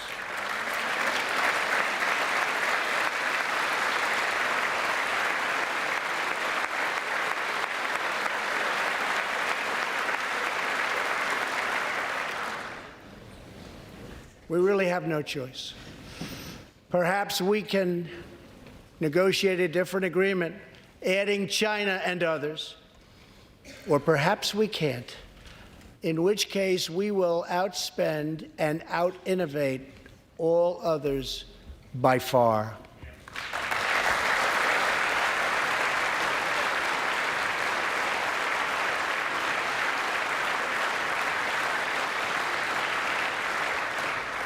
As part of a bold new diplomacy, we continue our historic push for peace on the Korean Peninsula.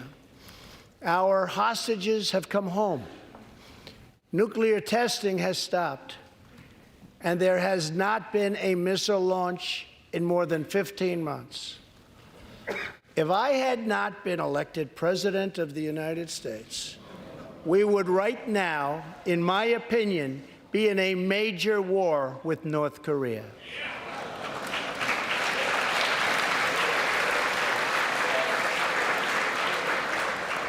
Much work remains to be done, but my relationship with Kim Jong-un is a good one. Chairman Kim and I will meet again on February 27th and 28th in Vietnam.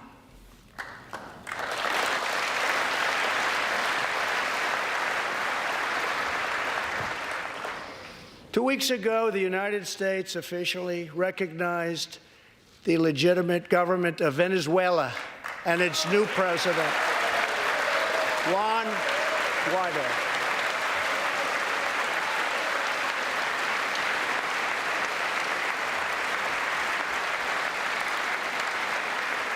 We stand with the Venezuelan people in their noble quest for freedom, and we condemn the brutality of the Maduro regime, whose socialist policies have turned that nation from being the wealthiest in South America into a state of abject poverty and despair.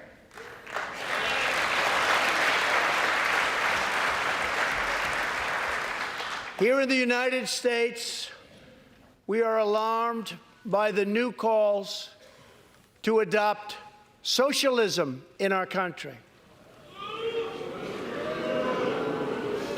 America was founded on liberty and independence, and not government coercion, domination, and control. We are born free, and we will stay free.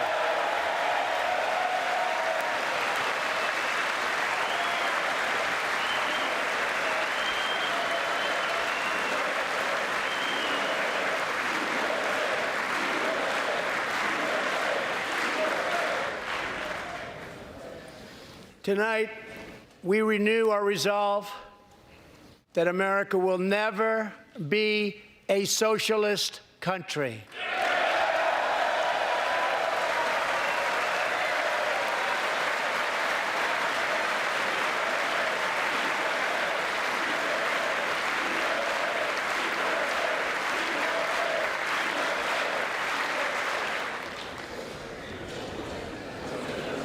One of the most complex set of challenges we face, and have for many years, is in the Middle East. Our approach is based on principled realism. not discredited theories that have failed for decades to yield progress. For this reason, my administration recognized the true capital of Israel and proudly opened the American embassy in Jerusalem.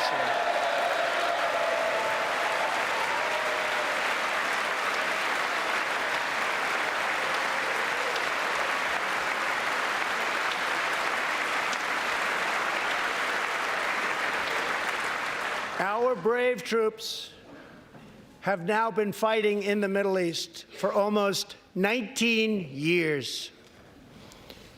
In Afghanistan and Iraq, nearly 7,000 American heroes have given their lives.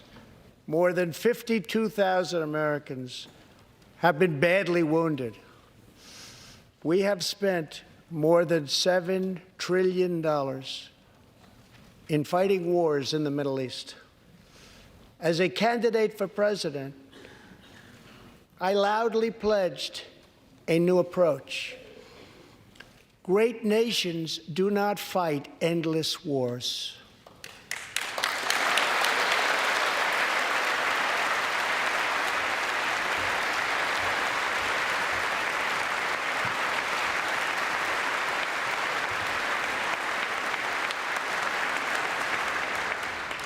When I took office, ISIS controlled more than 20,000 square miles in Iraq and Syria just 2 years ago. Today, we have liberated virtually all of the territory from the grip of these bloodthirsty monsters. Now, as we work with our allies to destroy the remnants of ISIS, it is time to give our brave warriors in Syria a warm welcome home. I have also accelerated our negotiations to reach, if possible, a political settlement in Afghanistan. The opposing side is also very happy to be negotiating. Our troops have fought with unmatched valor, and thanks to their bravery, we are now able to pursue a possible political solution to this long and bloody conflict.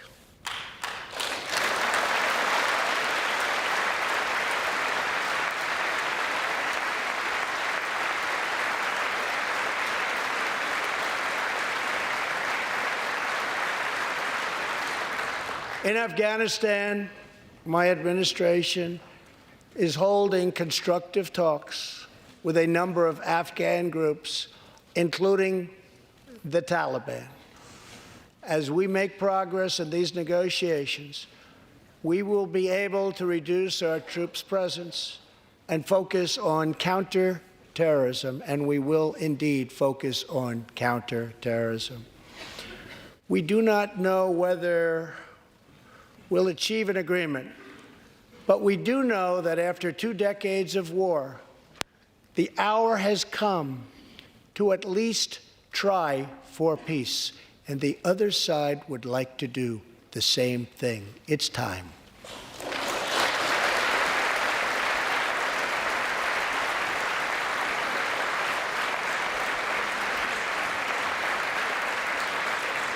Above all, friend and foe alike must never doubt this nation's power and will to defend our people.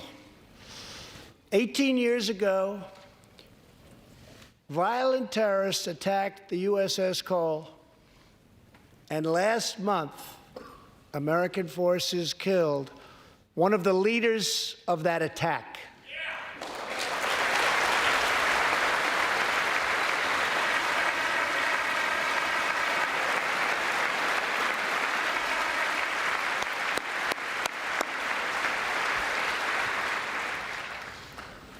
We are honored to be joined tonight by Tom Wibberley, whose son, Navy seaman Craig Wibberley, was one of the 17 sailors we tragically lost. Tom, we vow to always remember the heroes of the USS Cole. Thank you, Tom.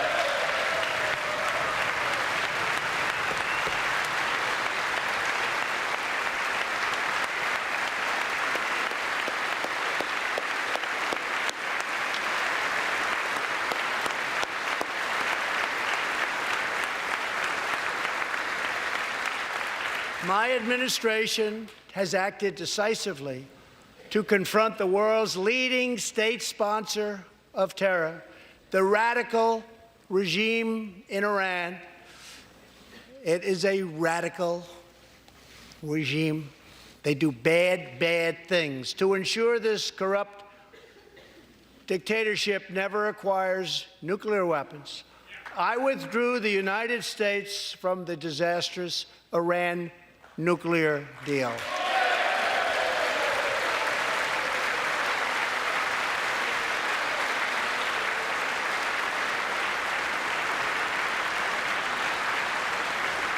And last fall, we put in place the toughest sanctions ever imposed by us on a country. We will not avert our eyes from a regime that chants death to America and threatens genocide against the Jewish people.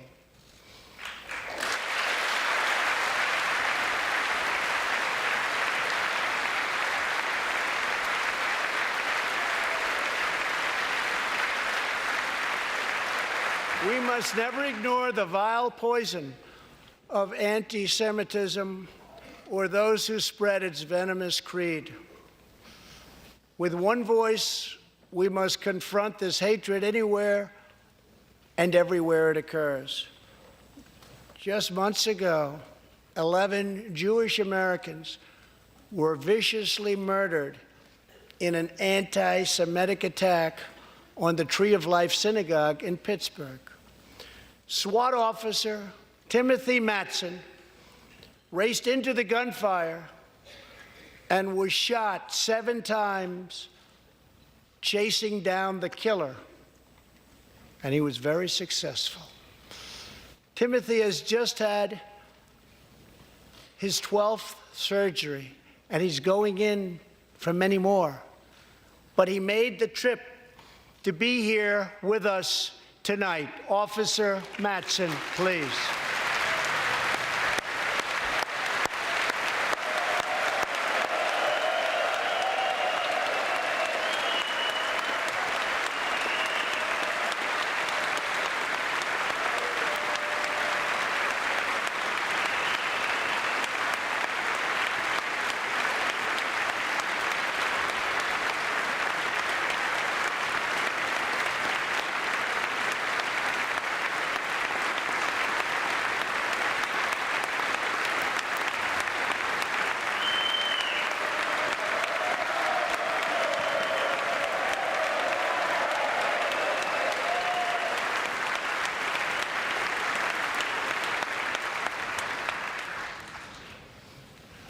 Thank you. We are forever grateful. Thank you very much.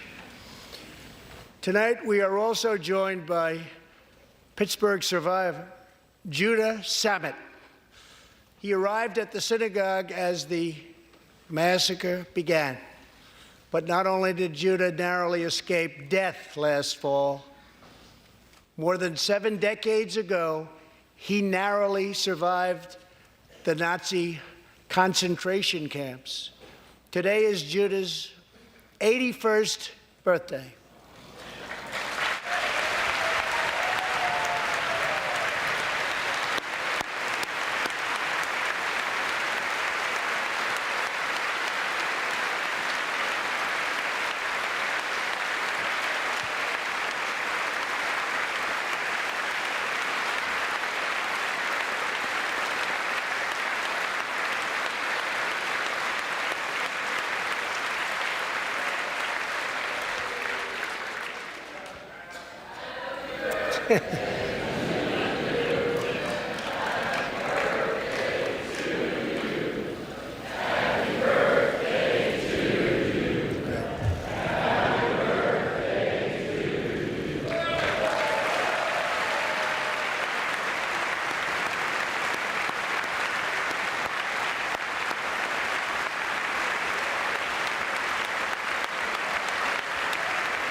They wouldn't do that for me, Judah. Judah says he can still remember the exact moment nearly 75 years ago, after 10 months in a concentration camp, when he and his family were put on a train and told they were going to another camp. Suddenly, the train screeched to a very strong halt. A soldier appeared. Judah's family braced for the absolute worst. Then his father cried out with joy, "It's the Americans, it's the Americans."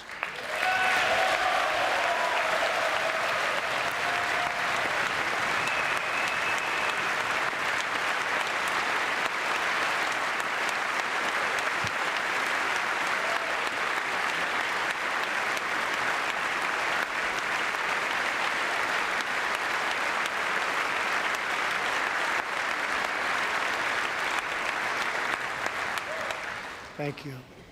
A second Holocaust survivor who is here tonight, Joshua Kaufman, was a prisoner at Dachau. He remembers watching through a hole in the wall of a cattle car as American soldiers rolled in with tanks. To me, Joshua recalls, the American soldiers were proof that God exists. And they came down from the sky. They came down from heaven. I began this evening by honoring 3 soldiers who fought on D-Day in the Second World War. One of them was Herman Zaitchik. But there is more to Herman's story. A year after he stormed the beaches of Normandy, Herman was one of the American soldiers who helped liberate Dachau.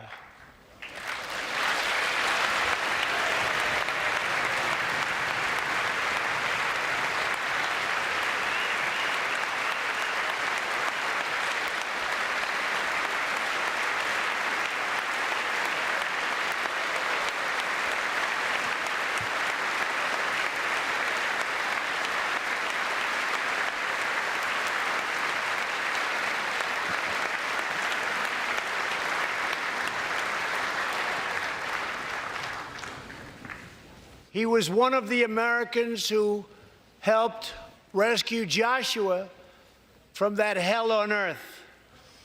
Almost 75 years later, Herman and Joshua are both together in the gallery tonight, seated side by side, here in the home of American freedom.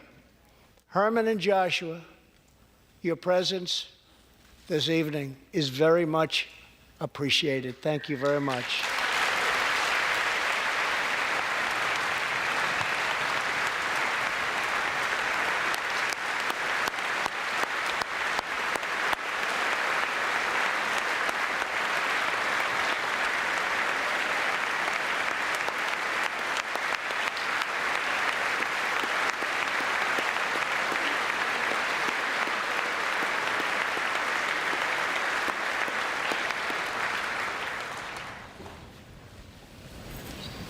Thank you. When American soldiers set out beneath the dark skies over the English Channel in the early hours of D-Day, 1944, they were just young men of 18 and 19, hurtling on fragile landing craft toward the most momentous battle in the history of war.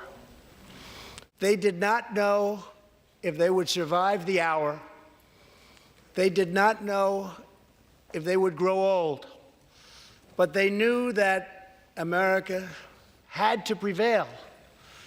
Their cause was this nation and generations yet unborn. Why did they do it?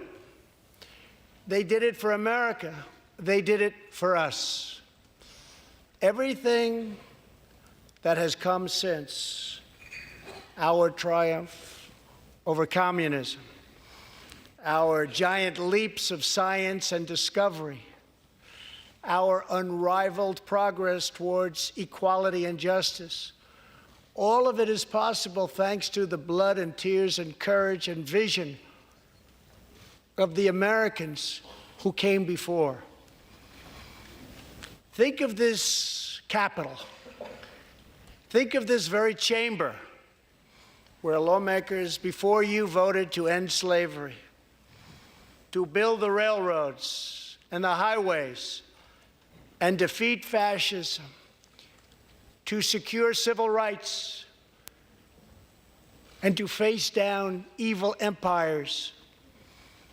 Here tonight, we have legislators from across this magnificent republic.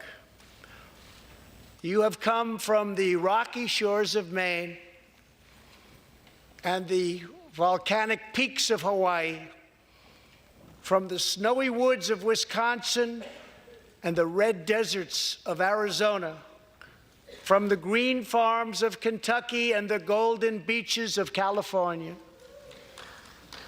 Together, we represent the most extraordinary nation in all of history. What will we do with this moment? How will we be remembered? I ask the men and women of this Congress, look at the opportunities before us. Our most thrilling achievements are still ahead. Our most exciting journeys still await. Our biggest victories are still to come. We have not yet begun to dream. We must choose whether we are defined by our differences or whether we dare to transcend them. We must choose whether we squander our great inheritance or whether we proudly declare that we are Americans. We do the incredible. We defy the impossible. We conquer the unknown. This is the time to reignite the American imagination. This is the time to search for the tallest summit and set our sights on the brightest star. This is the time to rekindle the bonds of love and loyalty and memory that link us together as citizens, as neighbors, as patriots. This is our future, our fate, and our choice to make. I am asking you to choose greatness. No matter the trials we face, no matter the challenges to come, we must go forward together. We must keep America first in our hearts. We must keep freedom alive in our souls. And we must always keep faith in America's destiny. That one nation, under God, must be the hope and the promise and the light and the glory among all the nations of the world. Thank you, God bless you, and God bless America. Thank you very much.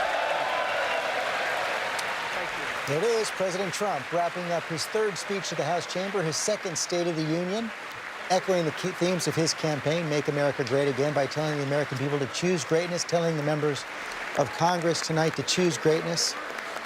He said coming in it would be a call to unity, and there were moments that unified that chamber tonight, cheering for those D-Day veterans, for the first prisoners released as a result of the president's First Step Act, prison reform, Matthew Charles.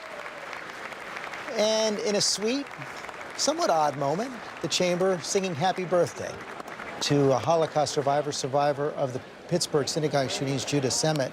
But Cokie Roberts, perhaps the most the biggest unity came was an inadvertent moment when the president praised the women's making gains in the American employment today, congratulated those women members of Congress. They rose up at one. He said, you weren't supposed to do that. Well, they not only rose up, they started high-fiving each other, and instead of clapping for him, they were just enjoying each other's company and triumphs. He did give them something to work on if they choose to, which is paid family leave. That is something that women in Congress have been trying to get done for a very long time. And if they're willing to work with him, that might be something to get done. But that's a big if on a lot of things tonight, George. Chris Christie, former Republican governor of New Jersey, ally of President Trump, now an ABC News contributor. One line that did not get some applause from Democrats: if there is going to be peace and legislation, there cannot be war and investigation.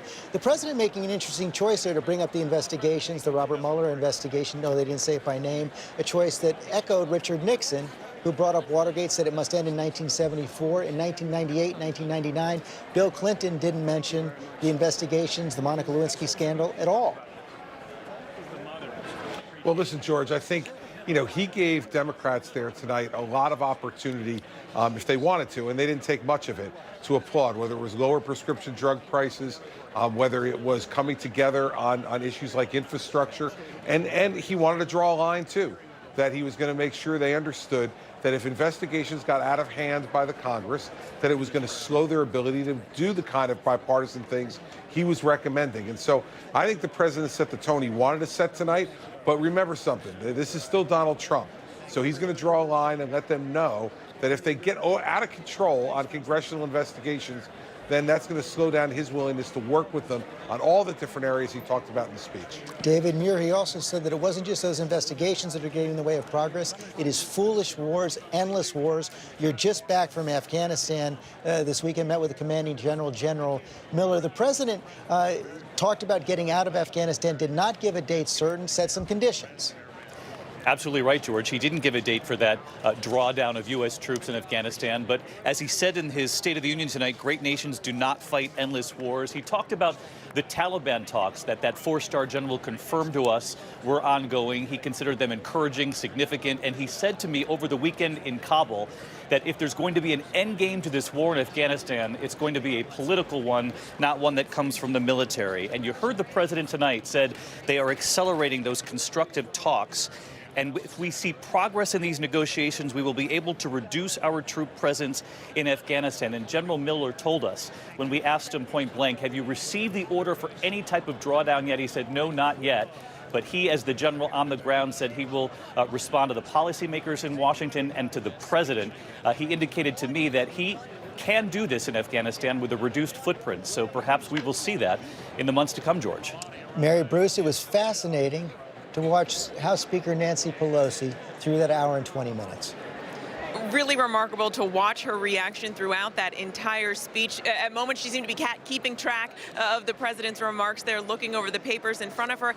And look, she made very clear where she disagreed with the president when he issued what was a pretty stark warning to Democrats that they should not be investigating him if they want to maintain any hope for compromise. Pelosi shook her head. You heard audible groans from many of the Democrats there. That is something that Nancy Pelosi simply is not going to rein in. She's made that very clear that if the president expects them at all to dial back their oversight responsibilities, he can think twice about that. And then, of course, on the issue of the wall, because that is the most pressing issue here before this Congress, George. We have just 10 days for lawmakers to somehow come together and try and strike a deal to prevent yet another shutdown. The president made very clear, he said he thinks walls work, walls save lives. A lot of Democrats disagreeing with that sentiment, and Nancy Pelosi making very clear that that is still a huge sticking point between she and the president. Cecilia Vega spent more time on the wall than any other single issue tonight. Despite the fact that 60% of Americans, George, do not actually want this wall. This is his issue.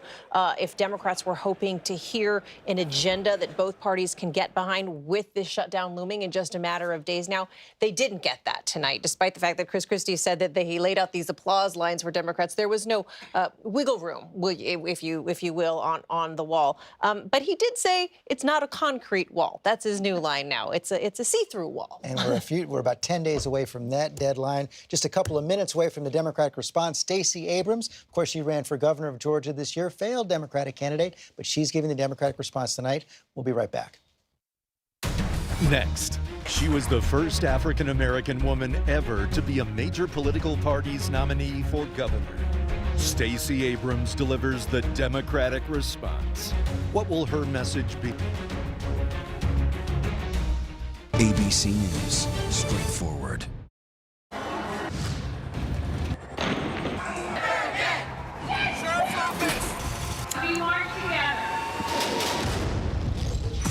The most powerful stories of our time, anytime. Nightline. Okay, so when the New York Times calls you one of the 8 news podcasts worth listening to, well, you just say thank you. So go on, start smart with Start Here, the ABC News Daily Podcast. Take us with you. Listen to us now, free on Apple Podcasts.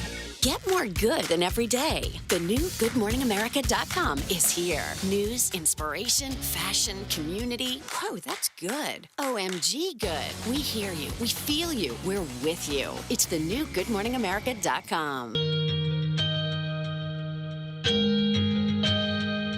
Almost every home here has sustained damage from this storm. The roof is like 3 houses down, and the roof's, I think it's right there. We're glad you're okay. Oh, thank you. You can see the police barricade. You can hear the gunfire just around this wall, these extremists. So this is one of those checks. Around the corner here are the children. What's your name? Tonight, several developing stories as we come on the air. Back on the job. Yeah, back in the job. I'll build my country back. You've been doing it this way for more than 100 years. It's that important to you. How are you? How you doing? Good to see you. Good to see you.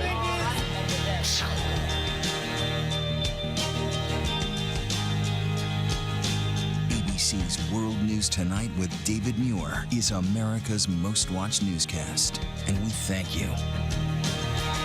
Get more good than every day. The new GoodMorningAmerica.com is here. News, inspiration, fashion, community. Whoa, that's good. OMG good. We hear you. We feel you. We're with you. It's the new GoodMorningAmerica.com.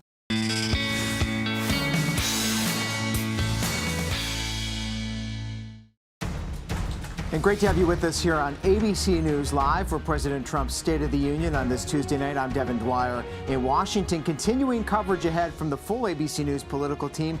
Great conversation from our experts as you also see live picture right now of members of Congress leaving the House chamber. We're awaiting now Stacey Abrams, the Democratic candidate for the governor of Georgia, who's about to give the Democratic response. She's speaking from Atlanta tonight. She will likely, as we've seen from excerpts, push back on some of President Trump's rhetoric tonight on immigration, a speech where President Trump did not appear to move from his uncompromising positions. He insisted that he have a wall as those negotiations get underway now, just 10 days from another potential government shutdown. Stick with us here on ABC News Live as we get ready now to hear the Democratic response to President Trump's third State of the Union address right now.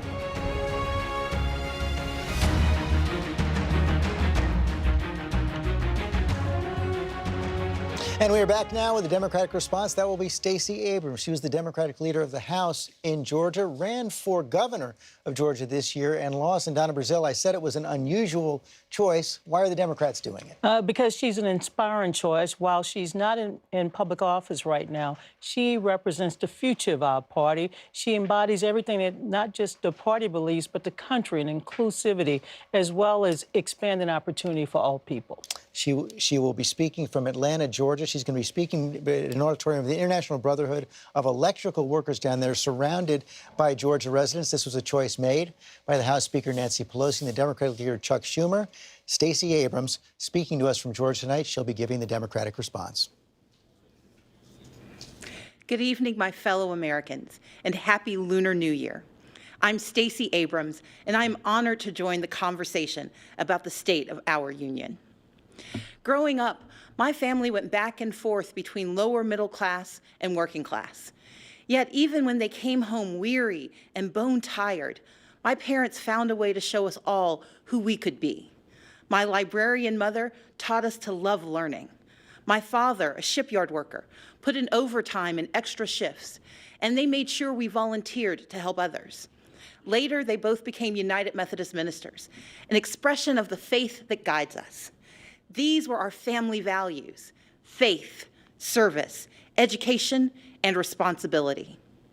Now, we only had one car, so sometimes my dad had to hitchhike and walk long stretches during the 30-mile trip home from the shipyards. One rainy night, my mom got worried. We piled in the car and went out looking for him, and we eventually found my dad making his way along the road, soaked and shivering in his shirt sleeves. When he got in the car, my mom asked if he'd left his coat at work. He explained that he'd given it to a homeless man he'd met on the highway.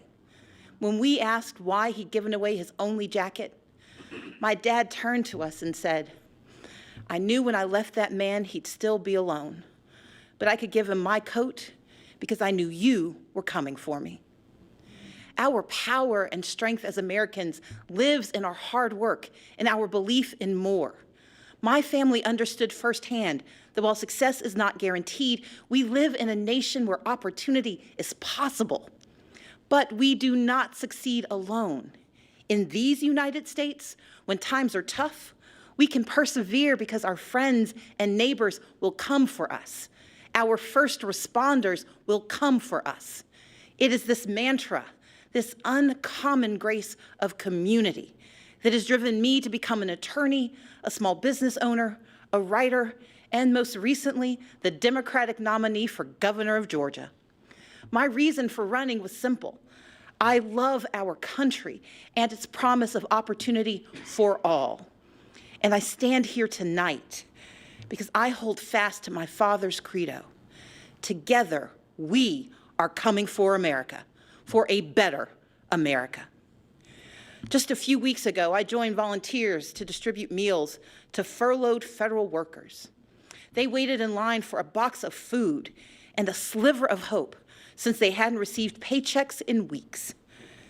Making livelihoods of our federal workers a pawn for political games is a disgrace. The shutdown was a stunt engineered by the President of the United States, one that defied every tenet of fairness and abandoned not just our people, but our values. For 7 years, I led the Democratic Party in the Georgia House of Representatives. I didn't always agree with the Republican speaker or governor, but I understood that our constituents didn't care about our political parties, they cared about their lives. So when we had to negotiate criminal justice reform or transportation or foster care improvements, the leaders of our state didn't shut down. We came together and we kept our word. It should be no different in our nation's capital. We may come from different sides of the political aisle, but our joint commitment to the ideals of this nation cannot be negotiable. Our most urgent work is to realize Americans' dreams of today and tomorrow, to carve a path to independence and prosperity that can last a lifetime. Children deserve an excellent education from cradle to career. We owe them safe schools and the highest standards, regardless of zip code. Yet this White House responds timidly, while first graders practice active shooter drills, and the price of higher education grows ever steeper. From now on, our leaders must be willing to tackle gun safety measures and face the crippling effect of educational loans, to support educators and invest what is necessary to unleash the power of America's greatest minds. In Georgia and around the country, people are striving for a middle class where a salary truly equals economic security. But instead, families' hopes are being crushed by Republican leadership that ignores real life or just doesn't understand it. Under the current administration, far too many hard-working Americans are falling behind, living paycheck to paycheck, most without labor unions to protect them from even worse harm. The Republican tax bill rigged the system against working people. Rather than bringing back jobs, plants are closing, layoffs are looming, and wages struggle to keep pace with the actual cost of living. We owe more to the millions of everyday folks who keep our economy running, like truck drivers forced to buy their own rigs, farmers caught in a trade war, small business owners in search of capital, and domestic workers serving without labor protections. Women and men who could thrive if only they had the support and freedom to do so. We know bipartisanship could craft a 21st century immigration plan. But this administration chooses to cage children and tear families apart. Compassionate treatment at the border is not the same as open borders.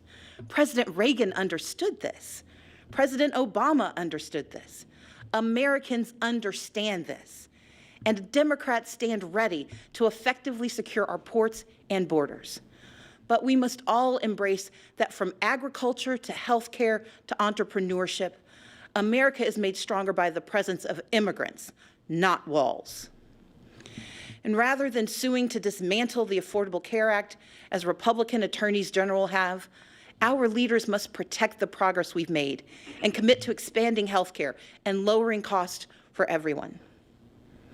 My father has battled prostate cancer for years. To help cover the cost, I found myself sinking deeper into debt, because while you can defer some payments, you can't defer cancer treatment. In this great nation, Americans are skipping blood pressure pills, forced to choose between buying medicine or paying rent. Maternal mortality rates show that mothers, especially Black mothers, risk death to give birth. And in 14 states, including my home state, where a majority want it, our leaders refuse to expand Medicaid, which could save rural hospitals, save economies, and save lives. We can do so much more. Take action on climate change. Defend individual liberties with fair-minded judges. But none of these ambitions are possible without the bedrock guarantee of our right to vote. Let's be clear. Voter suppression is real. From making it harder to register and stay on the rolls, to moving and closing polling places, to rejecting lawful ballots, we can no longer ignore these threats to democracy. While I acknowledge the results of the 2018 election here in Georgia, I did not, and we cannot, accept efforts to undermine our right to vote. That's why I started a nonpartisan organization called Fair Fight to advocate for voting rights. This is the next battle for our democracy, one where all eligible citizens can have their say about the vision we want for our country. We must reject the cynicism that says allowing every eligible vote to be cast and counted is a power grab. Americans understand that these are the values our brave men and women in uniform and our veterans risk their lives to defend. The foundation of our moral leadership around the globe is free and fair elections, where voters pick their leaders, not where politicians pick their voters. In this time of division and crisis, we must come together and stand for and with one another. America has stumbled time and again on its quest towards justice and equality. But with each generation, we have revisited our fundamental truths, and where we falter, we make amends. We fought Jim Crow with the Civil Rights Act and the Voting Rights Act. Yet we continue to confront racism from our past and in our present, which is why we must hold everyone from the highest offices to our own families accountable for racist words and deeds, and call racism what it is: wrong. America achieved a measure of reproductive justice in Roe v. Wade, but we must never forget it is immoral to allow politicians to harm women and families to advance a political agenda. We affirmed marriage equality, and yet the LGBTQ community remains under attack. So, even as I am very disappointed by the president's approach to our problems, I still don't want him to fail. But we need him to tell the truth and to respect his duties and respect the extraordinary diversity that defines America.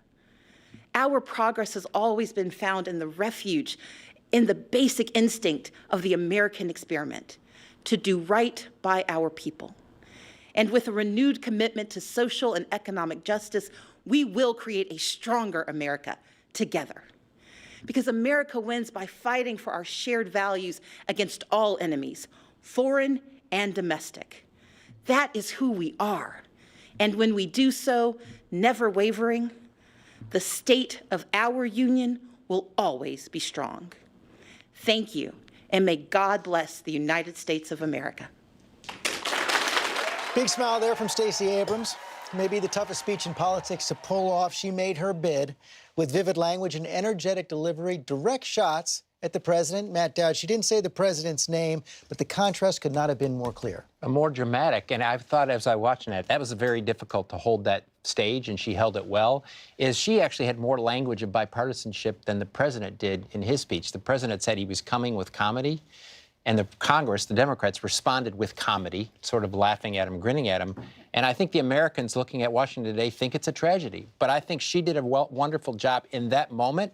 But out of both of this, I don't see bipartisanship coming. We'll see what's there tomorrow morning. We have a few minutes left to talk tonight. We're going to take a quick break. ABC News, straightforward. On location every day, anywhere, across the planet with ABC News. This is just incredible. Go to facebook.com/onlocationabc to watch, like, follow now. And we do say good morning, America. We're gonna make it through. We are one, we are together. It'll be okay. This year and for over 5 years, America's most watched morning show is. You have no idea what a privilege it is to be able to say good morning to America every single morning. Okay, so when the New York Times calls you one of the 8 news podcasts worth listening to, well, you just say thank you. So go on, start smart with Start Here, the ABC News Daily Podcast. Take us with you. Listen to us now, free on Apple Podcasts. Get more good than every day. The new GoodMorningAmerica.com is here. News, inspiration, fashion, community. Whoa, that's good. OMG good. We hear you. We feel you. We're with you. It's the new GoodMorningAmerica.com. As we fly over ground zero, almost every home here has sustained damage. Everything has just been wiped out. Glad you're okay. Oh, thank you. You could hear the gunfire just around this wall. So this is one of those checks. Around the corner here are the children. What's your name? Back on the job. Back in the job. Help build my country back. How are you? How you doing? Good to see you. ABC's World News Tonight with David Muir is America's most watched newscast. Your mom said, comb your hair. Your dad told you, smarten up. Your dog is judging you right now. And your best friend just called you crazy. We all need someone who'll pull no punches and give it to us straight. Now imagine getting your news like that. No bull, no spin, just give it to me straight. Straightforward news, straight to the heart of the story. ABC News, straightforward.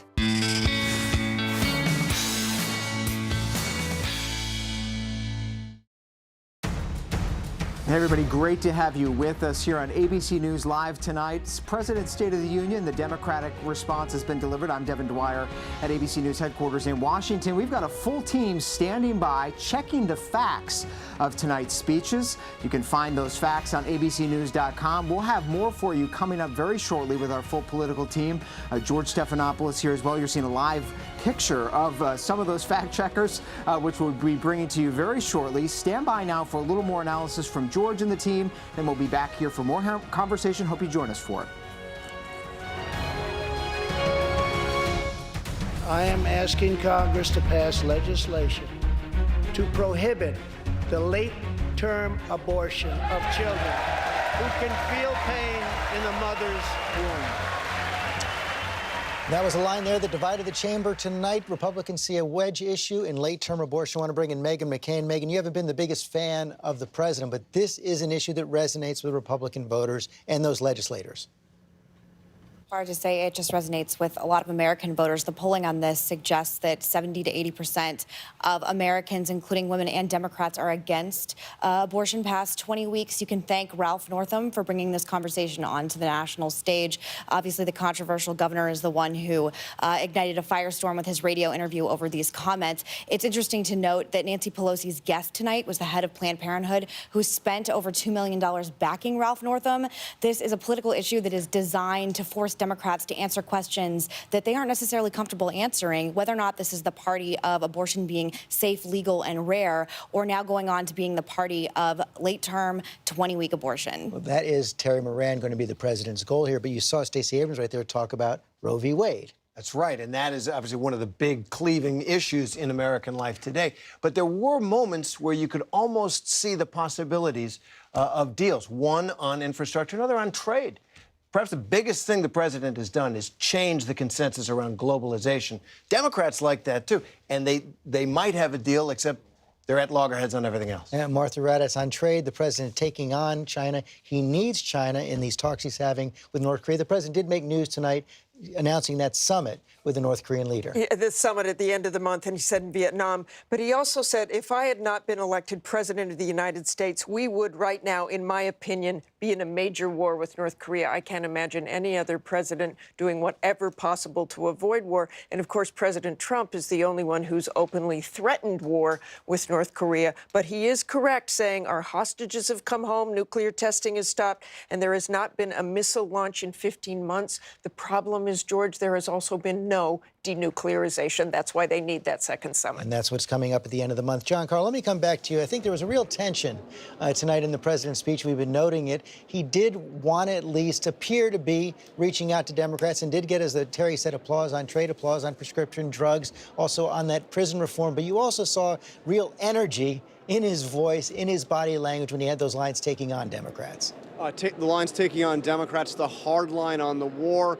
But, George, even when he was doing that, it was notable. He talked about the need to have the wall on the southern border, but he did not repeat his threat to shut down the government to get that wall. He used the word compromise when talking about it. And, George, he did not say anything about declaring a national emergency. So I thought that what was actually most remarkable about this speech is the president coming into a chamber where he has been relentlessly attacking Democrats. They have been relentlessly attacking him. He found a way to get applause on both sides of the chamber. Of course, some of those issues you couldn't help but applaud: ending childhood cancer, ending HIV, the D-Day landing, freeing ending the Holocaust. These were lines that had to be applauded. And of course, the deadline for that next shutdown is coming up. That is next Friday. Bipartisan group of legislators working right now. We'll see if they come up with a deal the president can sign, and we'll be right back. All right, our thanks to George. The conversation continues right now here on ABC News Live. I'm Devin Dwyer in Washington with our Deputy Political Director, Mary Alice Parks. Mary Alice, give us your big picture take on this, looking at it through the political prism. 2020 hanging over this speech, as we mentioned at the start of the show today. A lot of 2020 contenders, Democratic contenders, watching this from the chamber. What did you take away tonight through that lens? In some ways, it was an old speech to a brand new audience. The president sounded like he has since he first took office, painting a pretty dark picture of immigration in this country, talking a lot about crime and what he sees as negative impacts of undocumented immigrants coming into this country. A familiar message, a tough tone on the wall. But then you had this whole different scene there in the chamber. Women who are running for president already against him, challenging him. The historic number of women making up that House chamber, visually striking in their white and reacting to him in real time in a way that he hasn't experienced before. Both sides making their statements tonight in their own respective ways. And of course, hearing from Stacey Abrams as well. Some interesting lines from her on immigration, talking about the need to be compassionate at the border. On the southern border doesn't necessarily mean that Democrats support open borders. Also taking on the president directly on the idea of a shutdown. She's called that a stunt engineered by the president. And of course, sort of the elephant in the room, we said it at the beginning of the night, is the prospect of yet another government shutdown. 10 days from now, the government funding runs out. There seemed to be very little movement from the president on his hardline position as those negotiations get underway. I want to bring in now one of the guests that we had with us at the beginning of the show this evening, Maria Pirelli. She's here from Forward.us, which is a bipartisan immigration group. You're also a dreamer from Peru, came 20 years ago, 1999, with your family. Maria, I want to get your instant reaction. And do you feel disappointed that the president didn't talk about the dreamers tonight, even though that has been so much of this conversation about immigration and the wall? Yeah, you know, I was slightly disappointed that he didn't bring up the issue of dreamers and TPS holders, but also not surprised by some of the things that he did elevate. And I think it's important to raise that when he's talking about this huge emergency happening at our southern border, apprehensions are down, I believe, over 80% since their high in the 2000s. And security along the border is very, very strong. But what really surprised me was when he was talking about legal immigration, because he's talking about wanting these huge numbers of legal immigration when his administration has proposed numerous legislative solutions to Dreamers in legislative acts and bills that actually cut legal immigration. Yeah, sort of a red herring there. He says we should limit illegal immigration. Let's promote legal immigration. I want a lot of legal immigrants. In fact, just in a few minutes, we'll head over to the fact-check desk and take a look at that very statement. Our team has been pulling together some of the numbers. But Mary Alice, you know, the immigration discussion has been so politically charged. It was charged tonight. The president bringing in those guests, those families, to paint a very dark picture, as Maria was saying. I don't know. And I want to also elevate that there were a lot of DACA recipients, TPS holders, refugees as guests of members. So you did have the president who brought in some of these folks, but you also did have a lot of really courageous voices in the audience who had traveled to D.C.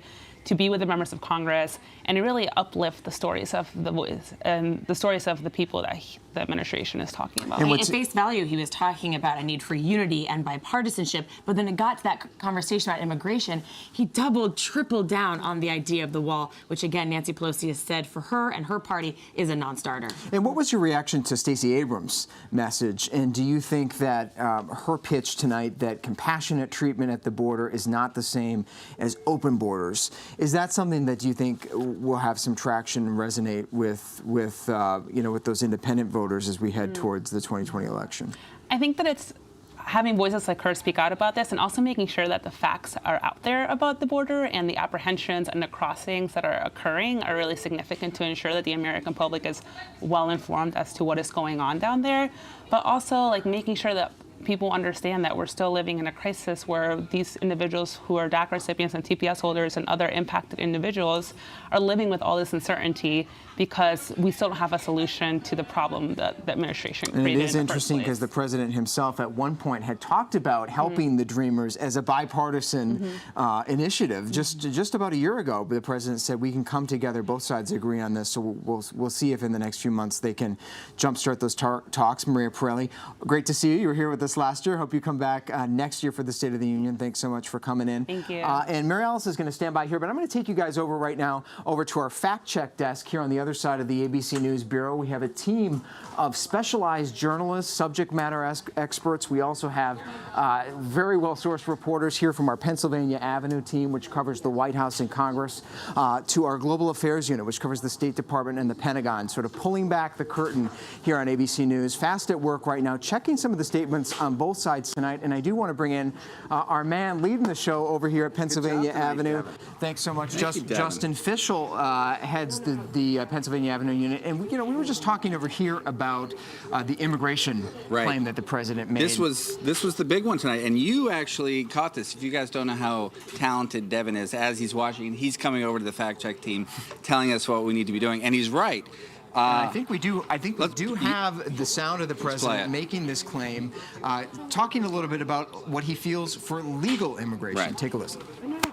I want people to come into our country in the largest numbers ever, but they have to come in legally.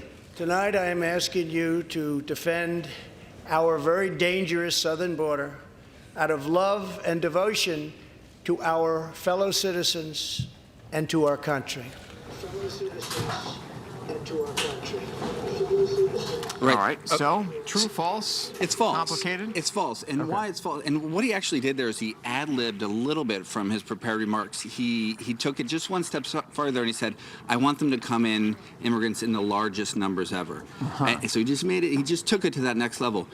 It's simply, and that wasn't in the prepared remarks. It wasn't, but the whole statement is simply not true.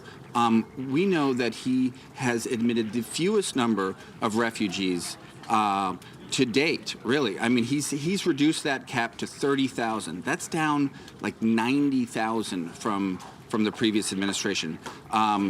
We know that just last week, he, with a small group of people, he has started saying people applying for asylum at the southern border need to wait in Mexico while those claims are processed. He has shown a pattern of sort of wanting a reduction in immigration, and look no further than that Supreme Court battle he just won recently this year over his travel we do know ban. that he surrounded himself by many advocates for reduced immigration across the board, not just illegal immigration. So, a bit of a fact check on the legal claims. Justin Fischel, thanks so much. I know you got to get back to it over here. And we are now joined by John Karl, our chief White House correspondent, and our senior congressional correspondent, Mary Bruce, both of them up on Capitol Hill. Great to see you guys. So I want to ask you about that moment where the president seemed to incite complete unity in the chamber with the cheering for all those women in white tonight, sort of in embrace there. But many of them sort of laughed at the president. There was some chuckling. It would seem perhaps lost on him that they had taken seats away from Republicans. What was your impression of that moment, guys? Well, you were in the room. I mean, it was pretty remarkable. Even the president saying, "You're not supposed to be doing that. Wait a second." I mean, it was pretty amazing because it was like a little bit of a two-step process. At first, he mentioned all of the job growth and noted the percentage of new jobs that have gone to women. I think he said it was 58%. And you started to get some applause, and and you had you had some of the Democrats that were determined to sit down for most of the speech, look at each other and say, "Hey, yeah, well, that includes us. We got new jobs. Here, yeah. We got new jobs." And then the next line was a record number of women in the new Congress. And of course, it is that record number of women in the new Congress that led to the Democratic takeover of the Congress. And as we were just discussing, so many of those women, of course, ran essentially against Donald Trump and his administration. So many of them have been quite open that they think the president needs to be impeached. And of course, when you look at the numbers, you now have this remarkable wave, 127 women in Congress, but only, I think it's 21 are Republicans. But what's interesting, though, is many of those new women, those new Democratic women, are the moderates who won in states and in districts where Republicans are strong, where Trump did well. Senator Sinema of Arizona really stood out to me during this speech. I don't know how often she was caught by the cameras on the cutaways, but she, time after time, would stand up and applaud in times when all the Democrats around her remained seated. She is very much, I think, going to carve out a role for herself as a moderate. Also, you had Congresswoman Spanberger, who won in Virginia, beating Republican Dave Bratt. She was also one that stood out, applauding as the president came in the chamber. But I got to tell you, most Democrats did not applaud as he walked in this chamber. And as soon as the speech was over, although there were many bipartisan applause lines, as soon as the speech was over, Devin, they ran for the exits. We saw them streaming out here. And that is not, and they left the chamber before the president did, and that is not something you normally see. It was, as you know, John and Mary, one of the longest State of the Union speeches we've ever had. In fact, just last year when the president was about an hour, it was the third longest speech. So this, I think, clocked in around 1:20. So one of the longest speeches. Before I let you guys go, though, I wanted to ask you about some of the grumbling around the edges with Nancy Pelosi giving the hand signals to keep her caucus in line. What was that like as you saw that unfold? Well, there was drama from the start with Pelosi, as you noticed when the president came up to deliver the speech. Traditionally, you see the speaker kind of invite him to speak. That did not happen, and also he jumped the gun. Yeah, he jumped the gun, and the president. And there was some drama about this during the day that I caught on to, Devin. The president did not congratulate Nancy Pelosi on becoming the speaker again, and I am told that there were two versions of the speech that were going around today, one with the congratulations and one without, and the president opted for the one without.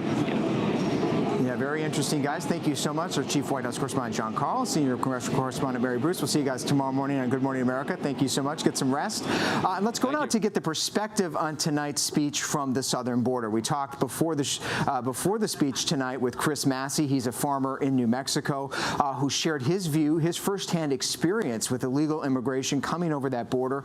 His family has been down there for the past 40 years farming. Chris joins us again now. Chris, give us your quick hot take on what you heard from the president. Were you satisfied? Did you feel like he went far enough, strong enough on immigration? Well, honestly, I thought it was a pretty decent speech. I wish he would have gone into a little more detail about what his plans were for this border wall that he's proposing. I personally support it. I liked how he talked about the physical barrier and how walls do work, showing examples of San Diego and El Paso. I thought that was good. Do you think it was too long? As far as the rebuttal, I felt that it's kind of annoying to me that we're not anti-immigration, we're anti-illegal immigration, and there's a difference, and that needs to be really communicated to everybody. It's not legal immigration we're against, it's illegal immigration. And that's just my take on that. Yeah, Chris, and just before we let you go, give us your firsthand opinion of a border wall. I don't know what wall or fence exists in your area. I did just see that the New Mexico governor has pulled back the National Guard troops who are situated there in your area. They apparently have been sent home. But do you feel that a wall is the top priority, or do you think that it's more of a holistic picture, that more ICE agents, Border Patrol agents, drones, and the like could suffice? I don't think a wall is a single silver bullet answer, and it's not.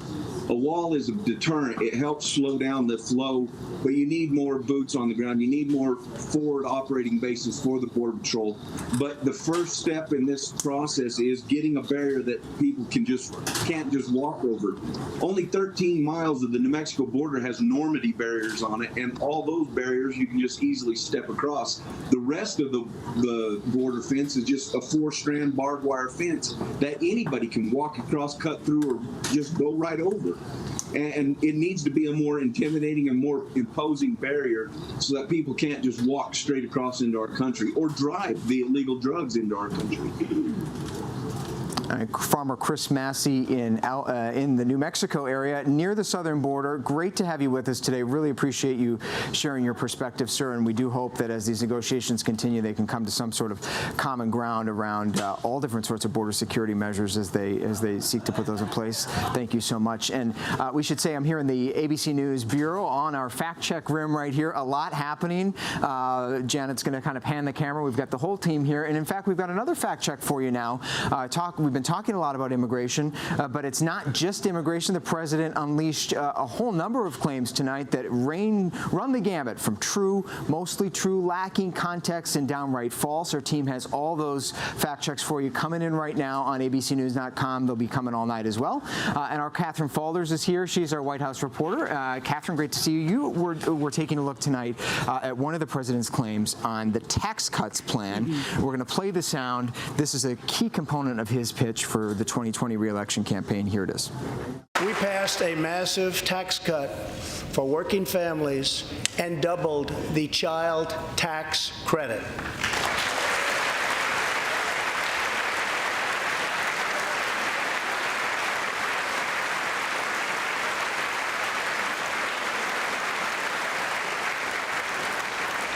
We virtually ended the... All right, so give us the bottom line on this.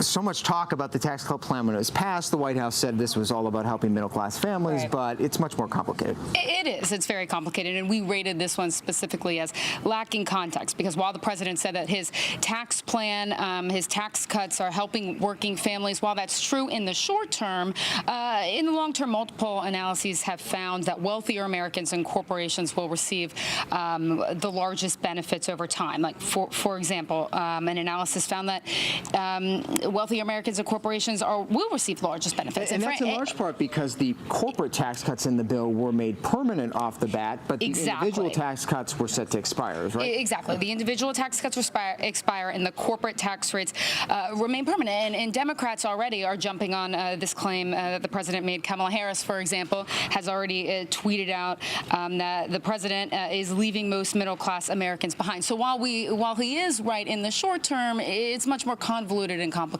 than that. All right, great to have you with us. Catherine Falders, thank you so much. We'll see you at the White House tomorrow morning, I'm sure. We're going to head back over to our set now where we're going to talk a little bit more about some of the news the president made tonight. He did it on a number of fronts, including announcing that his next summit with Kim Jong-un will happen this month in Vietnam. But he also made a big announcement today on the issue of health care. In fact, announcing that AIDS, HIV and AIDS, is now atop of his docket. He's offering a pretty ambitious goal, Mary Alice, to end transmission by 2030. And we're joined now by Naseema Shufi with the Walker Whitman Health here in Washington, D.C., which is a great organization, been around for 40 years. Community health organization, just the kind of on-the-ground level, eyes and ears, working with people, specializing in HIV/AIDS. Give us your reaction to the president's big announcement today that he says this is going to be a top issue goal for the remainder of his term. Sure. So first, thank you for having me. On behalf of all Whitman Walker and all of the folks that we take care of, we're so thrilled to be here. I think, you know, the issue is going to be in all of the details. So it's interesting that the president's really focused on HIV. How that funding comes down through his budget is going to be really important for us to pay attention. But I think what the administration's made pretty clear is that he isn't as focused on the LGBT community. In fact, he has led an administration that's sort of hostile towards the LGBT community, and many people living with HIV are part of that community. So we should say for folks at home, this sort of caught a lot of people by surprise, including Naseema and I were talking before the show, that this sort of came out of the blue for this president. He hasn't paid much attention to HIV and AIDS. 1.1 million Americans live with HIV. 1 in 7 don't know that they have, according to the CDC. But it's interesting that you raised the issue of what the president is going to spend on it, because Mary Alice, you know very well, having studied the budget, that this president has actually proposed cuts to HIV and AIDS programs in both domestically and globally, and also hasn't even appointed a director of the Office of National HIV and AIDS Policy.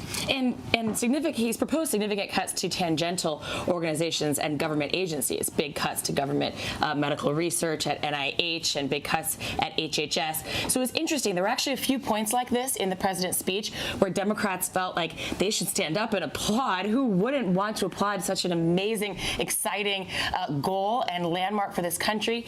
Same how Democrats wanted to applaud his call to lower the price of prescription drugs and pay for paid family leave. But there's the devil in the details there, and this is an administration that hasn't exactly been putting forward budgets that reflect those priorities. But Naseema, for a group like yours, Whitman Walker Health here in D.C., specializing in helping people that are struggling with HIV and AIDS, how much does a presidential spotlight help? I mean, just him saying the words from the podium in the House chamber, I imagine it has some benefits. Well, I think the largest benefit is an opportunity like this, right, where it's important for folks to understand that you can take a pill every single day and really reduce the chances that you'll become HIV positive. That's unheard of for most people. They don't understand the nature of the science and what we've been able to achieve in terms of HIV treatment.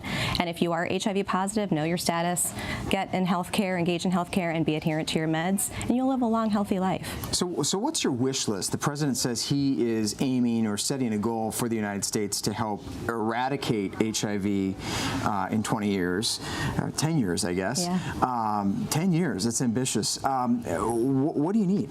What do you need from the U.S. government to get that done? That's a very good question. We absolutely do need more funding, and we need more funding that focuses on the pre-exposure prophylaxis. That's at 1 pill once a day. We need more funding to support the Affordable Care Act and all the benefits that we had in terms of expanding health care and access points.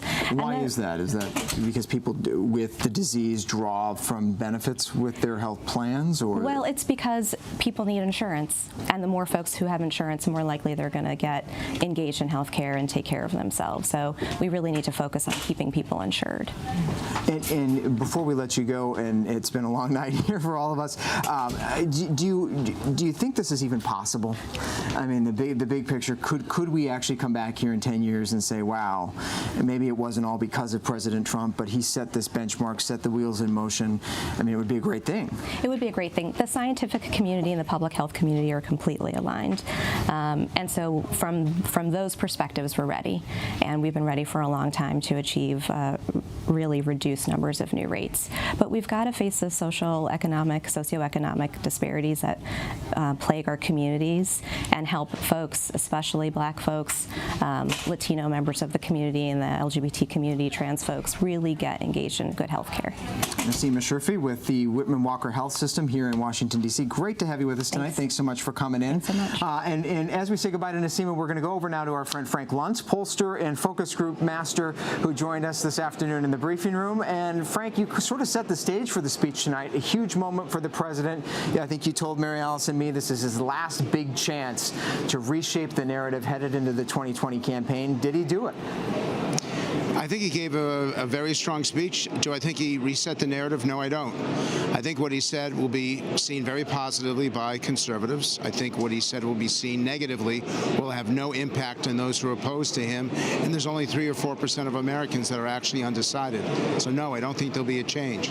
I do think that he communicated what he needs to in terms of working together, of unity, of cooperation and compromise. And as a wordsmith, the language that he used, for the most part, was as good as something as I would have recommended. It will have a very positive push for his base, but I don't think he won over anyone who wasn't already with him at this point. And Frank, I think we're going to play a clip of your focus group that you had recently ahead of the State of the Union. You brought together a whole cross-section of Americans at your home in Los Angeles for Vice News Tonight on HBO. It was quite a lively conversation, but very telling about the state of our politics right now. Let's take a listen to a little bit of that. How many of you think the shutdown's okay? You realize that people are hungry in Washington, that people are not getting paid, and you all think it's okay? I don't think it's okay, but I do think it's necessary because we cannot give in to a tantrum. If you have a toddler, a 2-year-old, and throwing a tantrum because it ain't getting what it wants, you don't give in. He had the authority to shut down the government for a reason. Nancy Pelosi said, no, I'm going to call your shots, okay? The issue is Nancy Pelosi committing an act of treason by acting against the security of the United States? I say yes. Well, I don't think a wall is the right solution. I do think border security is extremely important. He can continue to shut down over anything that he doesn't get what he wants, and that's what this president has shown us. That's what concerns me. So, Frank, we're 10 days from another potential government shutdown. We didn't hear the president take that off the table tonight. Maybe it's unreasonable to think he would as he goes into this negotiation. But do you think that do you think he got the message that we heard there from some of those folks you talked to, and that he'll steer clear here headed into this next deadline? Well, I listened to that. I'm obviously moderated it, and I'll say that HBO and Vice, not only do we have that material, but we had people literally getting up, throwing microphones on the ground, standing their ground against me with the level of hostility. And those people watching tonight from either side, I don't think any of this is going to be positive for them because, quite frankly, we have become so extreme and so ugly and so mean in our communication that when a president delivers a speech like he did, and in an environment like this, I don't think it has an impact. I don't think that it lowers the decibel level. And I want to make one point here because I don't know if your viewers would have noticed, because I was in the chamber, how many times Steny Hoyer stood up and applauded the president, and how few times Nancy Pelosi did exactly the same. In fact, Hoyer was up as much as any other Democrat, demonstrating a willingness to cooperate, to compromise, to work together, and a lot of the Democrats sat on their hands. Similarly, there are certain Republicans who were also willing to extend a hand to the Democrats. This is a tough time for this country. I do believe it's the right speech at the right time, but that anger is going to continue. It is. We know you'll be tracking it. Frank Luntz, great focus group, Vice News Tonight on HBO. Really great to see you. Hope you come back, Frank. Thank you so much. And Mary Alice, as we sort of close up our coverage tonight, we've really enjoyed the conversation. Happy to have everybody on ABC News Live participating with us. Give us your big picture takeaway from this. What do you think of where we go from here? Are people going to be talking about this speech in Stacey Abrams tomorrow morning? Is this going to last the rest of the week, or is this sort of a flash in the pan? Two things there. One, well, first of all, who knows with this administration and this news environment. But two things I think people will continue to talk about. One, how much Nancy Pelosi had to say, though she said absolutely nothing at all. Her ability to almost roll her eyes, to control her caucus, to applaud and stand poignantly at times, but mostly remain seated. You really got that sense that she is commanding her troops and really at the helm there. But there was another moment in particular, one line from the president that I do think will have legs, that people will continue to talk about in the days and weeks to come and refer back to as the Democrats there in Congress continue their investigations. It was essentially a threat against those impossible investigations that could threaten his term and his administration. The president said, if there's going to be peace and legislation, there cannot be war and investigation. I think that was a pretty striking line from this president. And there was also another line that grabbed me as we close tonight. The president called on members on both sides to reject what he called the politics of revenge, retribution, and resistance, and embrace cooperation. Very interesting. If that's his measure, will others, will the public, will our viewers, will voters hold him to that as he's calling on an end to those politics? We know politics gets messy in this town. They sling things around on both sides, but certainly as the president tonight laid out a new standard, will things change? Not going to be cynical here tonight on ABC News Live, but we shall see. An interesting night, a big night here in Washington. The president's second State of the Union address. Really appreciate you joining us here on ABC News Live. We'll have full coverage tomorrow morning on Good Morning America. Of course, you can stream us here 24/7 on ABC News Live on all your devices. I'll be back with Mary Alice Parks tomorrow right here 3:30 p.m. Eastern Time for a full wrap-up and analysis in the briefing room. Until then, have a great night.